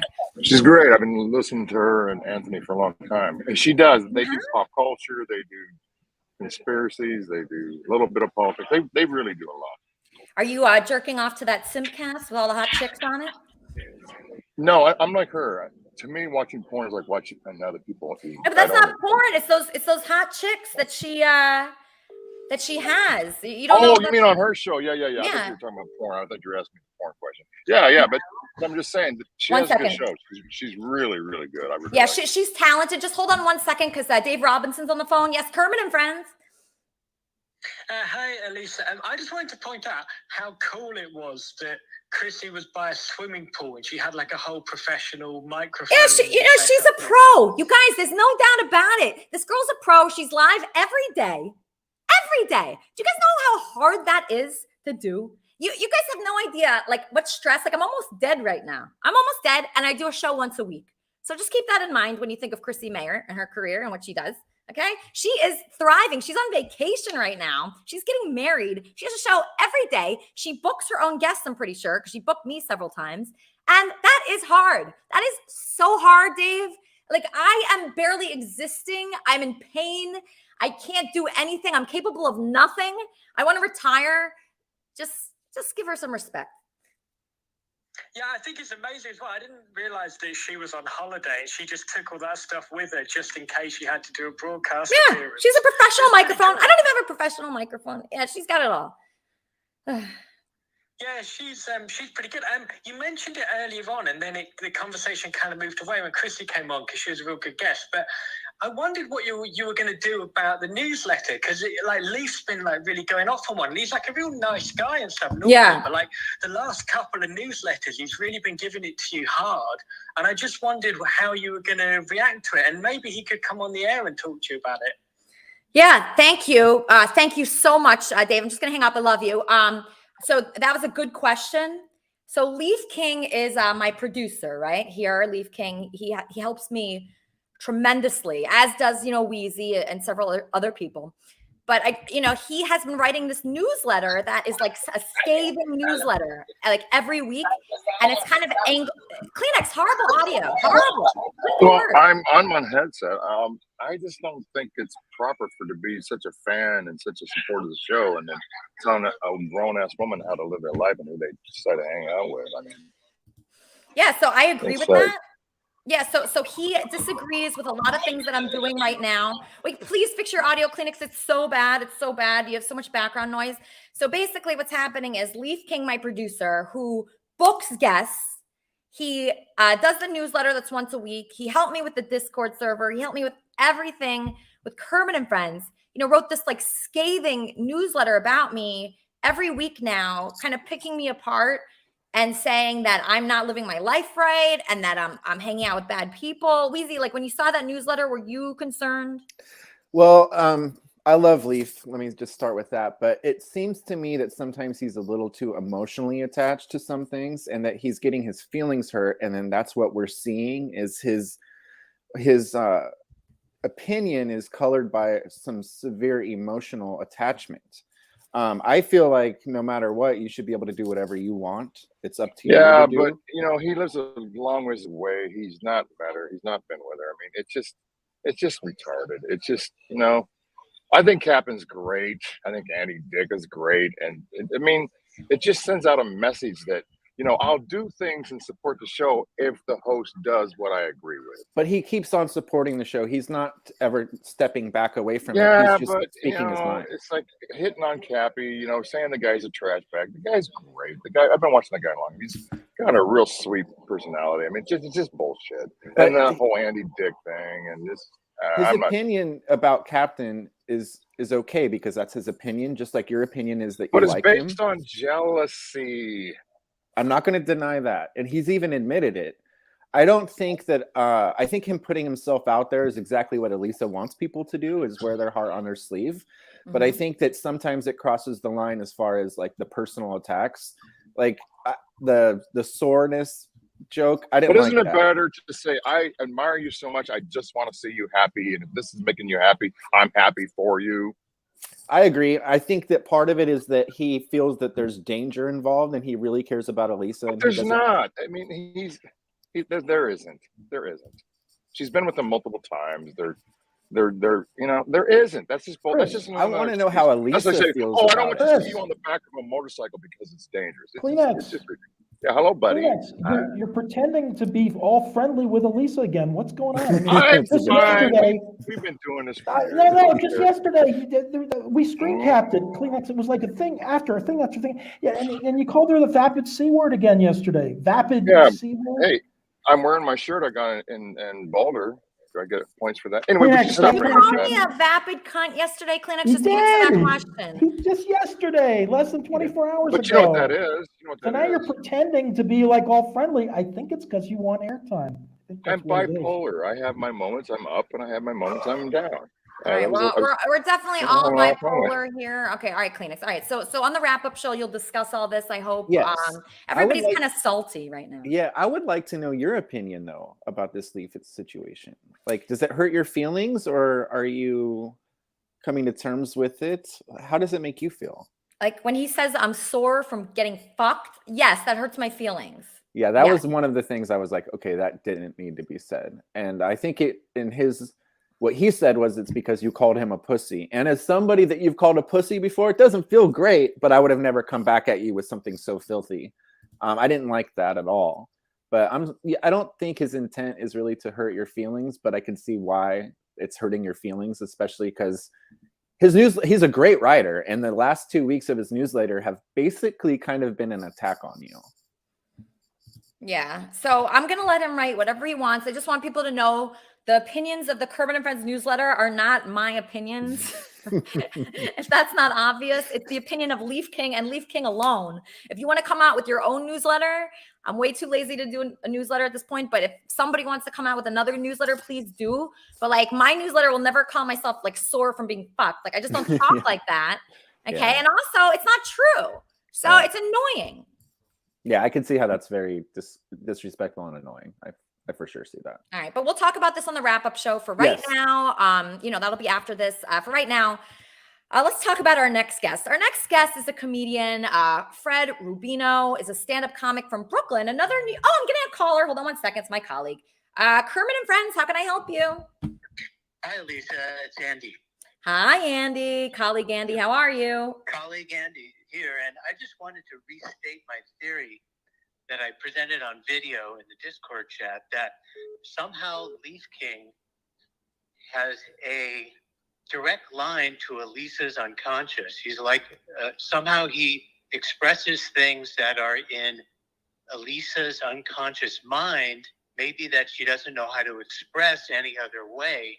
And they come out in these very kind of harsh sounding, brutal, but eloquent prose. He does write really well. And they manifest. And I have to say that Elisa was actually echoing some of the same thoughts as Leaf King during the week, some of the chaotic things that were happening. So it's a kind of strange phenomenon. And what do you think, Elisa? Do you think there's any truth to that?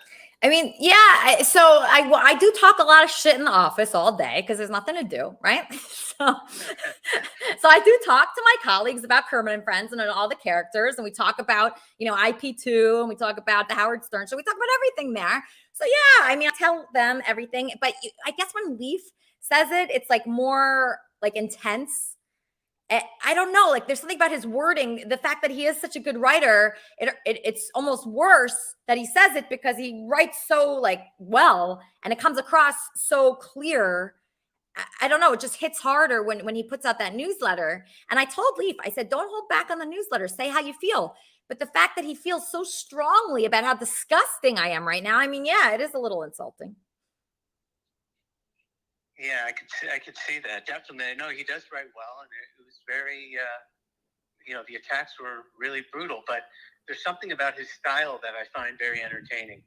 Yeah, no, I know. No, it's great. I want him to write more. I definitely want him to write more, and I want him to go further with it. And I'm not telling him to stop.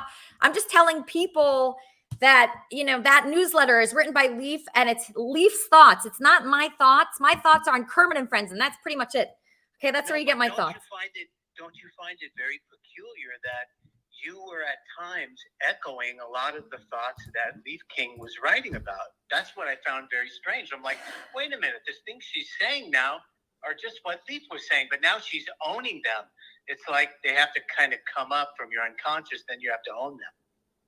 Yeah, I mean, I'm not proud right now, Andy.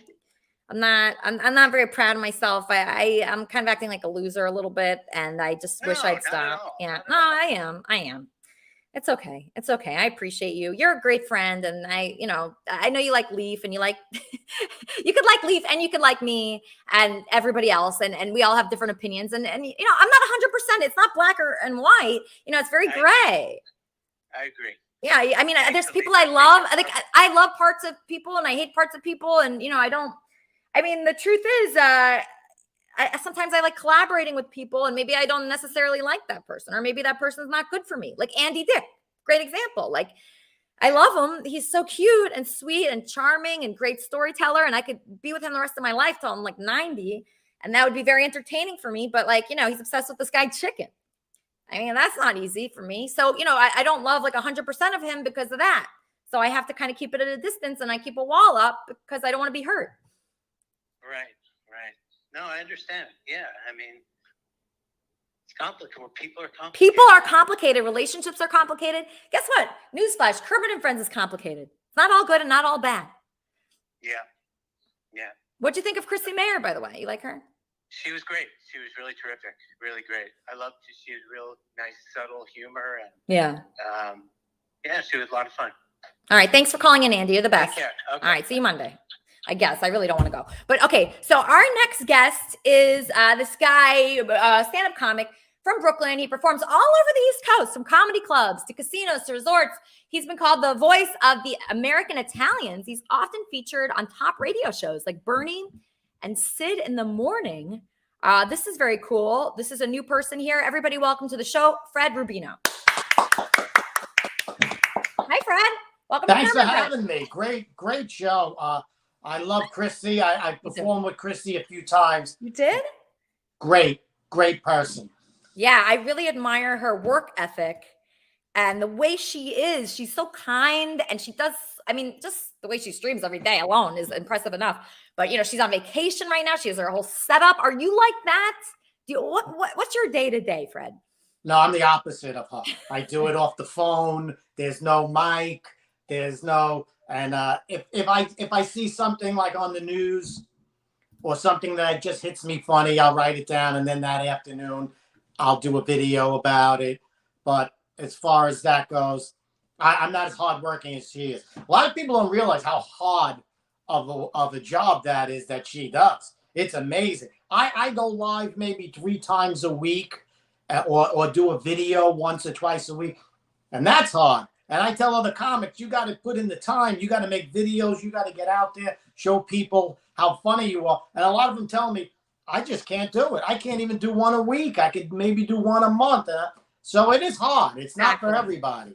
It's really not for everybody. Not only do you have to be funny, but you have to be incredibly hardworking. And you've been on like some of the top radio shows. How do you get, if you want to be on the radio, how do you do that?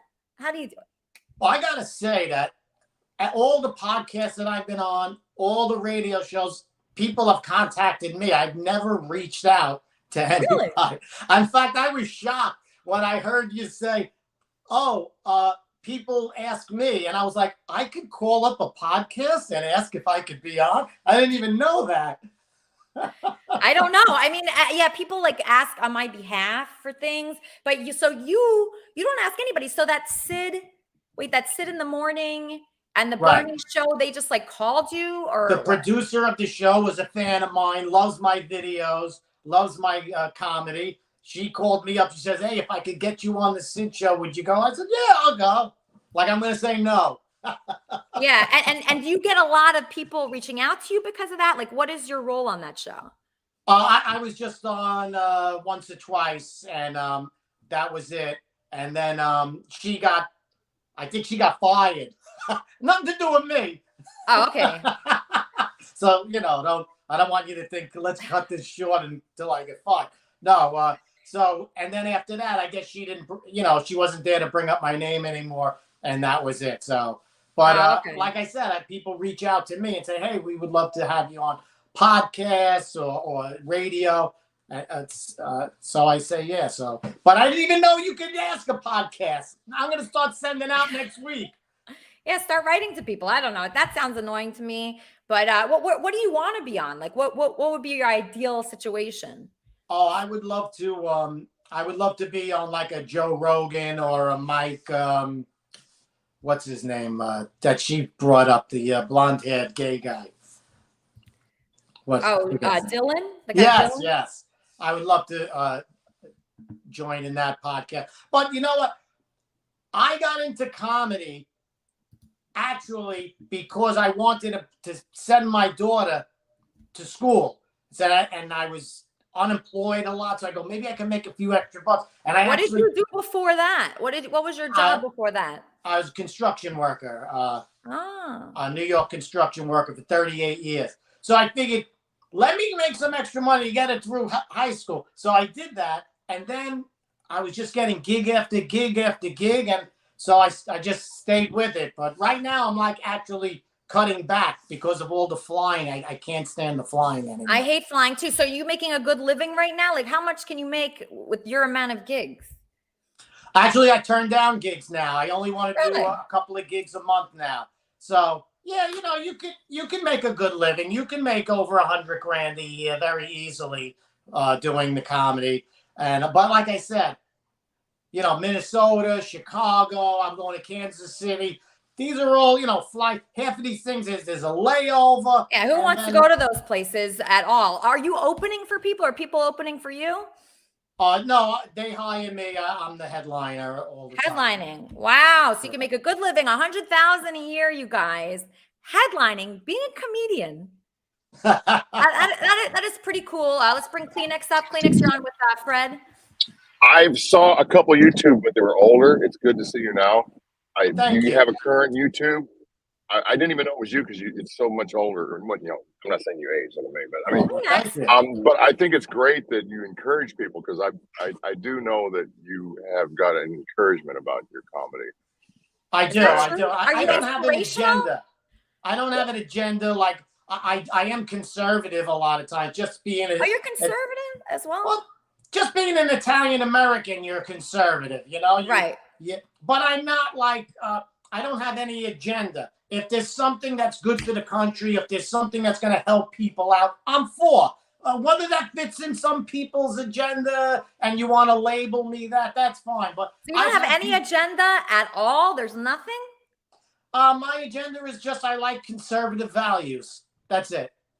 Okay. All right. We have K Jobs. K, for the love of God, turn off the mute. K. Oh my God. I don't know. Okay, so we'll just leave her there. Let's. Oh, there you are, Kay. Kay, what the hell? What's going on? Oh no, what the hell's going on, Kay? She's in the bowels of hell. It sounds like.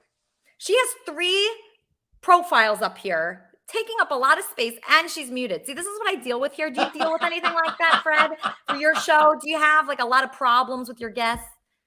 I do not. I used to interact a lot more, but I only interact with the positive now.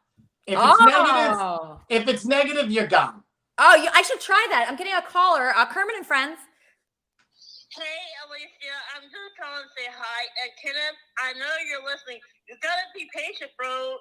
You know, you gotta let others have their turn. You cannot be up there all the time. It's not about just you, Kenneth. It's about like other new guests on and let her get to know them. I mean, you've been up there pretty much lately, Kenneth. Why don't you give some other people turns and not, you know, you cannot, it's not all about Kenneth. Alicia is running her show and letting everybody have a turn. You need to understand and learn, Kenneth. That's how I learned when I first started calling her. That's right, Wendy. That's right. So yes, that's Wendy, the slow adult from the Howard Stern show. She called in. You know, Wendy, you're an expert caller, so you know how it goes. So can you help dear Kenneth in being patient when a show is going on? She lowered the boom. I'm trying to do that, but Kenneth is not listening. Yeah, that's tough. It's hard to work with someone that doesn't listen. I love Kenneth. He actually just left. He's upset. See, this is the problem with hosting a show. People get very upset, Wendy.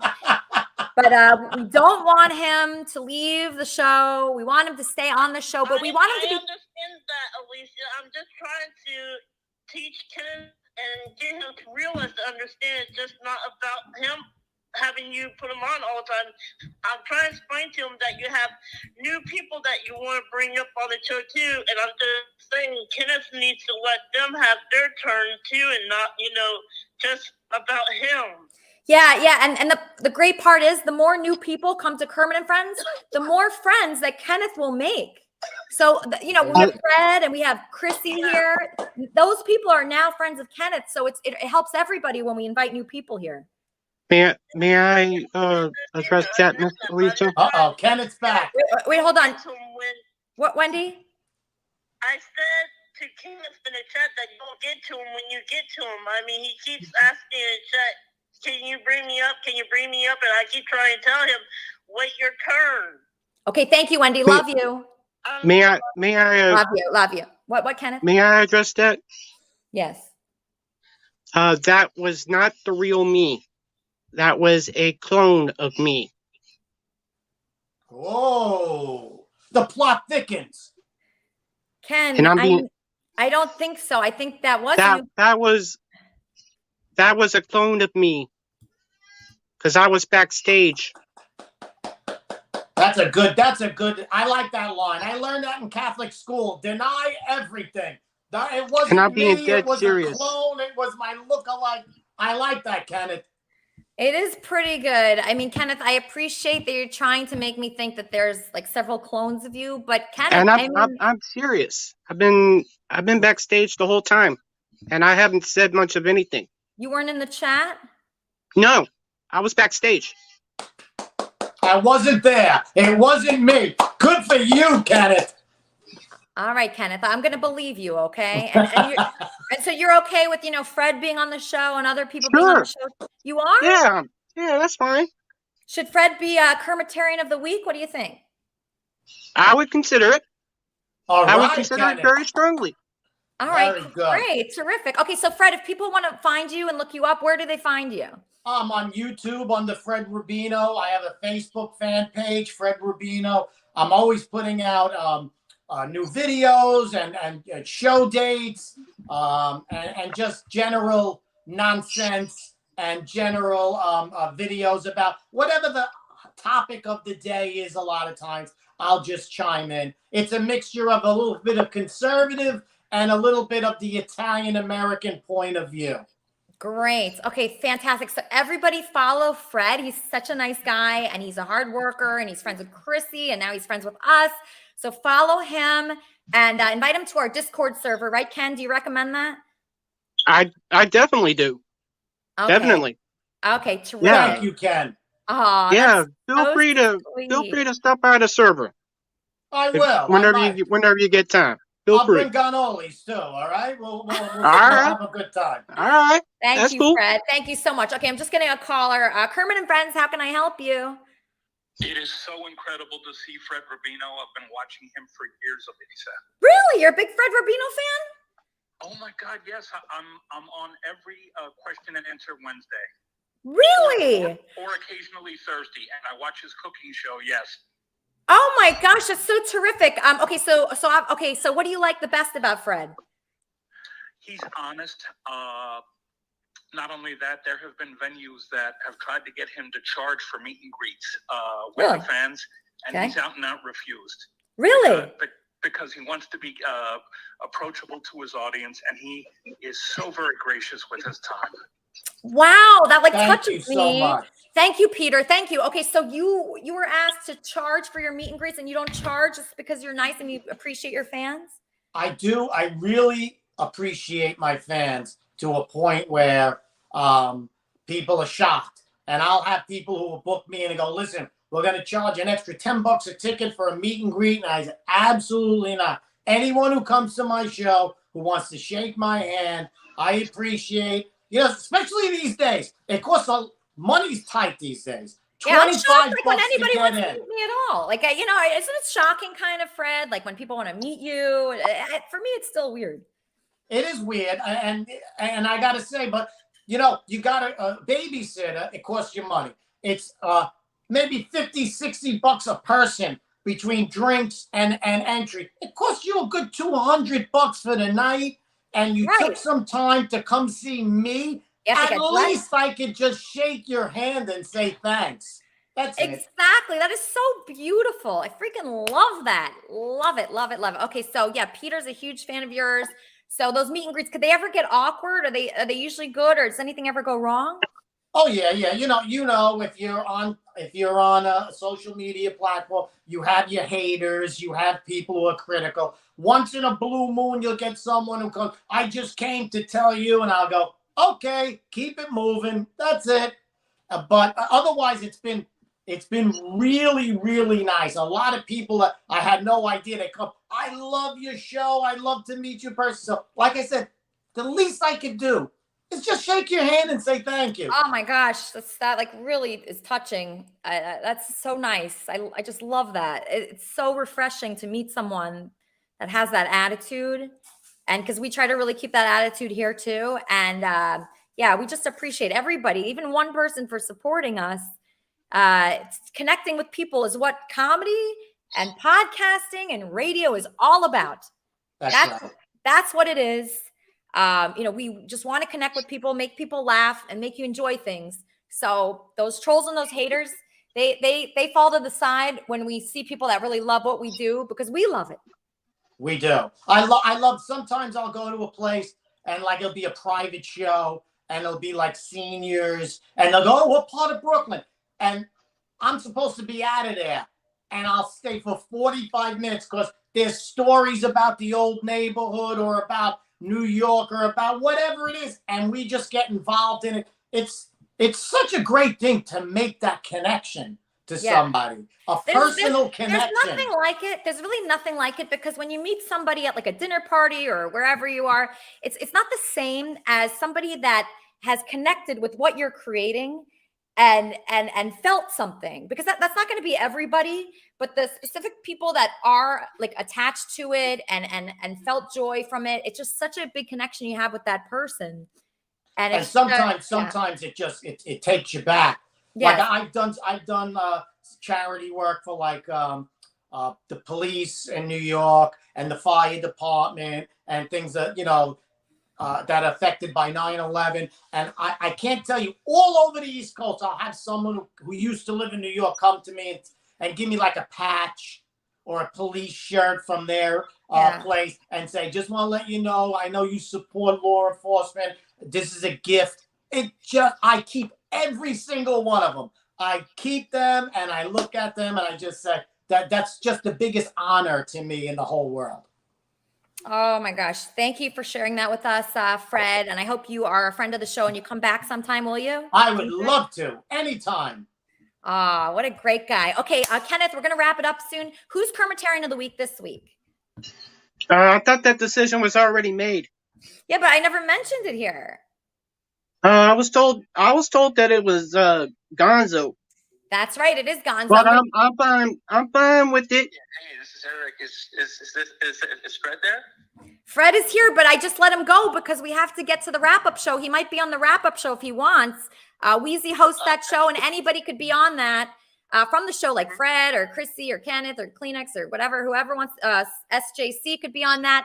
It comes on directly after this show, and it goes over all the events that happen on Kermit and Friends. So, beautiful. Yeah. So, what did you want to say about Fred, though? I'm just curious. Oh, I wanted to ask Fred. I'm writing a new record called Digital Marketing. The band's going to be called Blackbird, and it's going to be featuring an amazing artist named Elisa Jordana. So I wanted to ask Fred if he would also like to be on the record, or at least come to the launch party.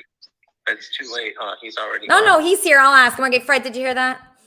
Oh, he wants me to be on a record. Yeah, he wants you to be on a record. It's a very strange record, but yeah, Will there be sing? Do I have to sing? You can't make him do this, Eric. Just let him go. Come on, he's done enough for us. We don't want to ask for too much. Sorry, Fred. That's true. It might be expensive too. Yeah, I don't want to bother that guy. He was nice enough to come on the show. That's the thing. When I ask people to come on the show, I don't want to ask them for any other favors, because it's a favor coming on the show. And I appreciate him for that. And we want to just support him and add him on Instagram. See, from here, we do things for him. We don't ask for more for us, but I appreciate that you want to put us on an album. And I appreciate you coming back, Eric. You've always wanted to do a live kind of conference show, like a Kermit and Friends big live concert. Yeah, like a concert or a Broadway stage show, Vegas show. Yeah, I want that. Yeah, no, that's the way to do it is, get some tickets together, pack a house. So you still like me, Eric? Because I haven't heard from you in 6 months. Has it been a whole 6 months? Yeah. Oh my God. Yeah, oh my God. What happened? Well, that's not true. You heard from me from the Jefferson Memorial. Oh, okay. I don't know when that was, but it just feels like a really long time. How come you haven't been back?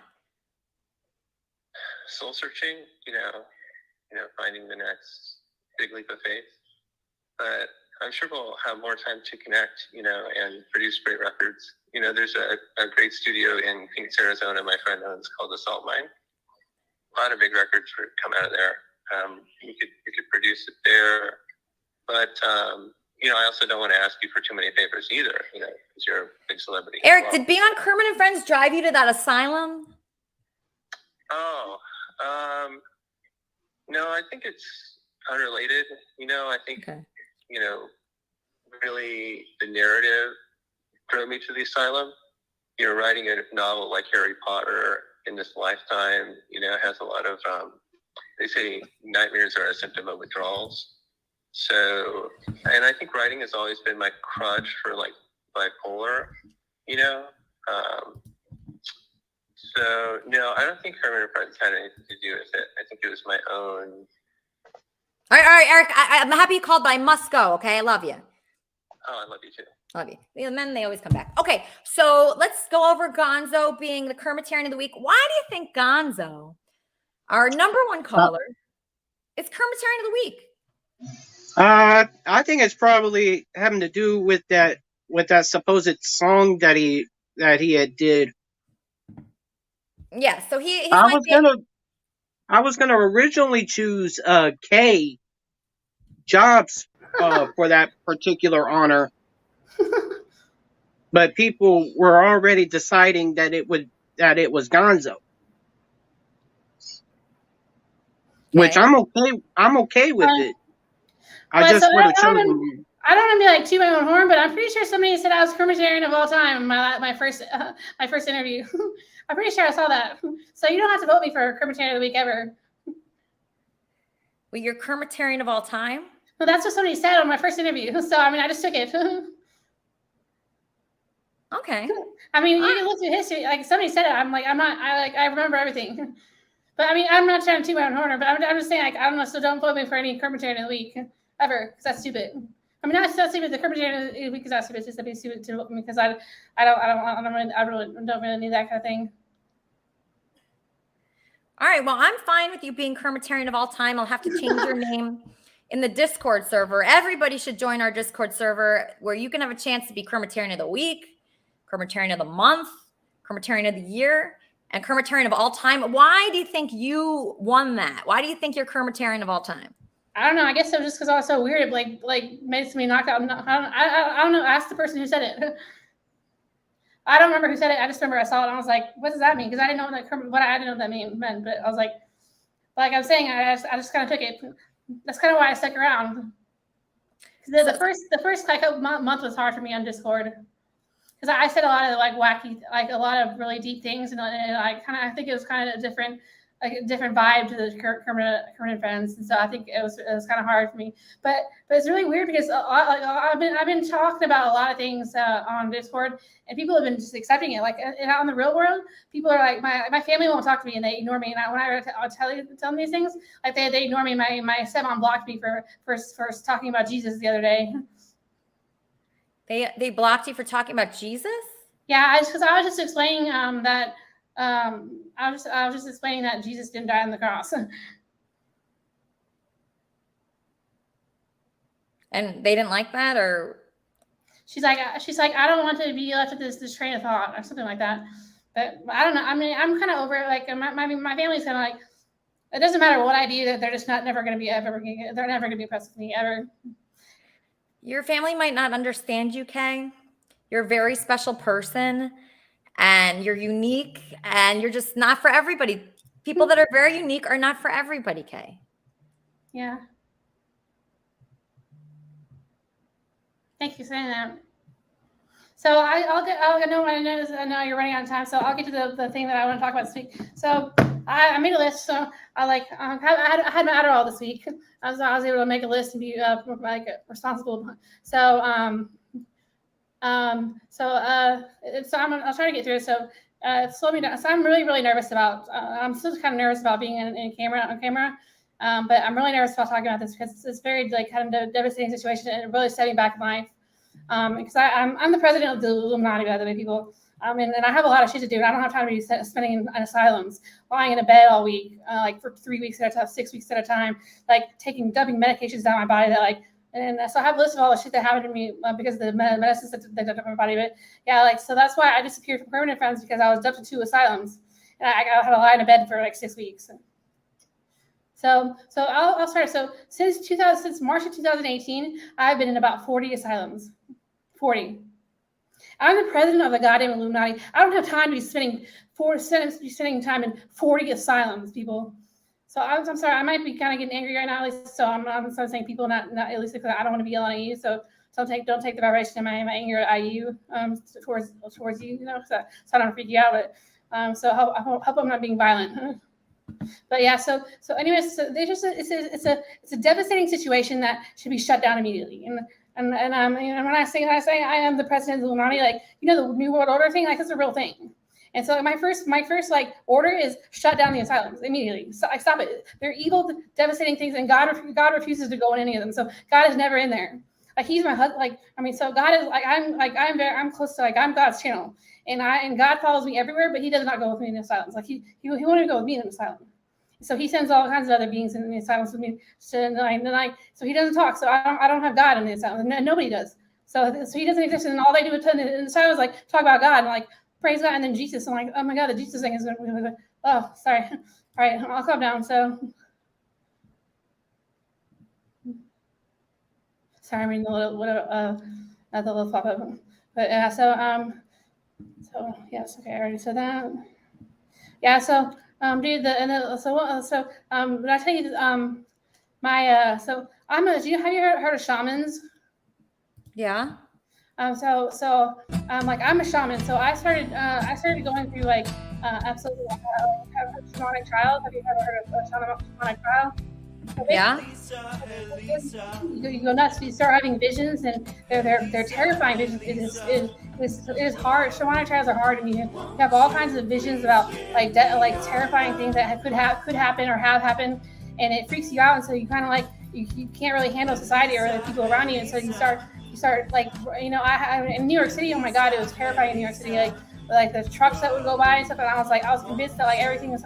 You have no idea like the visions I had in New York City, and so but shamans, like what they do with them is they have people when I look into your eyes, all I see is fears and lies.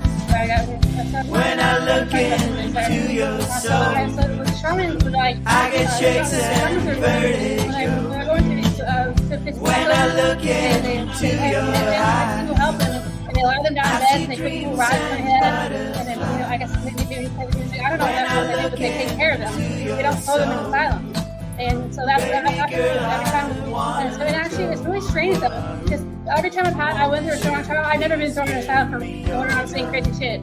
Like I've always been because I couldn't pay for a meal. Like, so you know what happened to me? So I was in New York City in March of 2018. I just went homeless. And I went and sat down for a free meal, and I couldn't pay for my debit card at the time. And so then I called the cops, and I kept telling them, no, don't call the cops.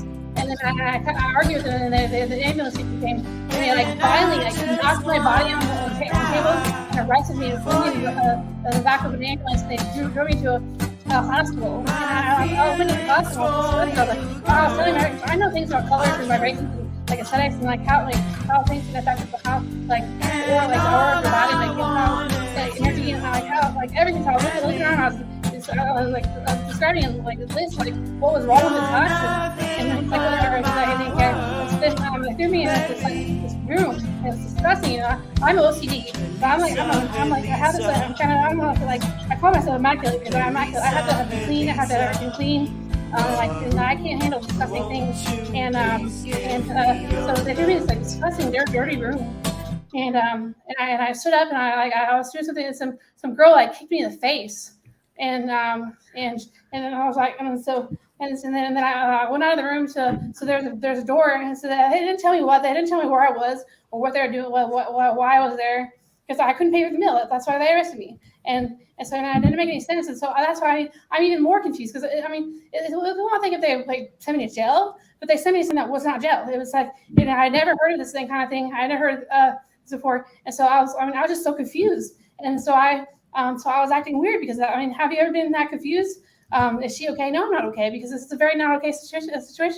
Because I'm just stressed out, and I'm going back to the memories of what's going on, and I'm passionate about other people hearing about this and knowing about this, because I'm not the only person who's gone through this. I'm pretty sure that there have been other people. There are other people that are getting stuck in this. It's like, and they prey on homeless people and poor people. So if you're poor and you don't have a job and you're you're out in society just not being correct. So policemen. So there used to be a thing you had to have a reason to arrest somebody. So John, I love you too, whoever you are. For one time I was sitting. I was sitting on in the middle of two highways, and it was a big, huge, massive concrete land. Kay, I love you. I want to hear the rest of the story, but we have our wrap-up show. Are you going to be on the wrap-up show today? Yeah. Okay, terrific. Okay, Wheezy, what are you guys going to talk about? Who's going to be on? Is SJC going to be on the wrap-up show today? Yeah, if he wants to be. The rap. Where we rapping? We're talking about this show. I came here to rap on the beat. Not like that. Yeah. What we're doing is we're talking about what happened on this show, on the wrap-up show with Wheezy, with the co-host Charmin. The Swedes will probably join, right, Swedes? Hello. You're welcome on, Swedes, of course. I'm glad I got on. I didn't think I would say hi to you guys today. Sorry. Yeah, so you could be on the wrap-up show because we're ending now. I'm going to the beach, and everybody's going to wrap up the show, the Swedes and everybody else, SJC, Kleenex, K-Job, Charmin, Jimmy, hopefully, everybody else. What do you think should be the topics, Weezy? Chrissie was amazing. I think we should talk about her. She brought a lot to the show. I hope that she comes back a lot. We need to talk about Kenneth. I mean, there's been a lot going on with Kenneth this week, and he's got a lot of support, but a lot of people that are no longer supporting him. Right. Jimmy Rizzo has some of the worst calls ever, but they somehow work perfectly, and I like them. Yeah. You know, there's just so much we can go over. I think, and I might get shit for this, but I've only met Jimmy the Christian. I've never met Claire, but I think slowly but surely I'm being introduced to Claire, and so I Why kind do of you want to think talk that? about. Why do you think that? He was overtly positive when he first came on, and now I see him being a little bit passive aggressive towards people, and I feel like that's kind of been happening slowly. But if he comes on, I would love to talk. I love Jimmy. I love him, so I want to talk to him about Right that. here. He's right here. Jimmy, Have you changed? would you agree? No, give me one example of being passive aggressive. I'm talking about Chris. Where's the passive aggression? With Leaf, you're a little bit passive aggressive. With No, Phoenix, I'm calling Leaf out. I think Leaf kind of oversteps his. I mean, we want authentic and we want salty, but I think Leaf sometimes, you know, she said that the sore thing really offends her. The list, and you begging to be on the list every day. That's I'm not begging to be on the list. My list. He's reminding you daily that he should be on I'm there. not begging to be on the list. But why should you be on the list more than anybody else? Like, why should you be on the list more than Weezy? Not more than Weezy. Weezy should be on the list for sure. Absolutely. Okay. Yeah, we all deserve to be on the list. Those of us who have been supportive of you for a long time, and you know, our support is not in question. We deserve to be on the list, and Weezy deserves to be on the list for sure. Did you want me to do a quick closing prayer for the haters? Yes. Let's do a closing prayer. Then everybody head to our Discord where you'll get the link to be on the wrap-up show and watching the wrap-up show. It's very important. Okay, closing prayer. We'll make it really quick. Bow your heads in prayer. Father God, please help us to love our haters. We are told that we need to love our neighbors as ourselves. Sometimes our neighbors aren't so nice. Sometimes our neighbors are haters. Sometimes our neighbors actually say really bad things about us. We have to, it's a challenge, Father God, we know it's a challenge to love those people like we love ourselves. Help us to love our haters, dear God. God, give us the strength to look our haters in the face and say, you know something? I love you. I love you and I care about you. Father God, we have lots of challenges in this life, but loving our haters is probably one of the biggest challenges. Please, dear Father God, help us with that challenge. We ask all of this in the name of your Son, our Savior, Jesus Christ. Amen. Amen. Very beautiful message, you guys. You don't have to just love your supporters. You love your haters as well. Exactly. Right? As long as they're not interfering with your show or what you're trying to accomplish, we can love everyone here. And we appreciate everyone for contributing, for being in the chat, being in the Discord server, artwork, music, anything you do for us. We greatly, greatly appreciate it. It's added so much to my life. I know that. I was very depressed when I started the show. And it makes me happy. It gives me something to look forward to. And if you build it, they will come. Believe that. And join us on our wrap-up show with Weezy. And I'll see you next week on Kermit and Friends.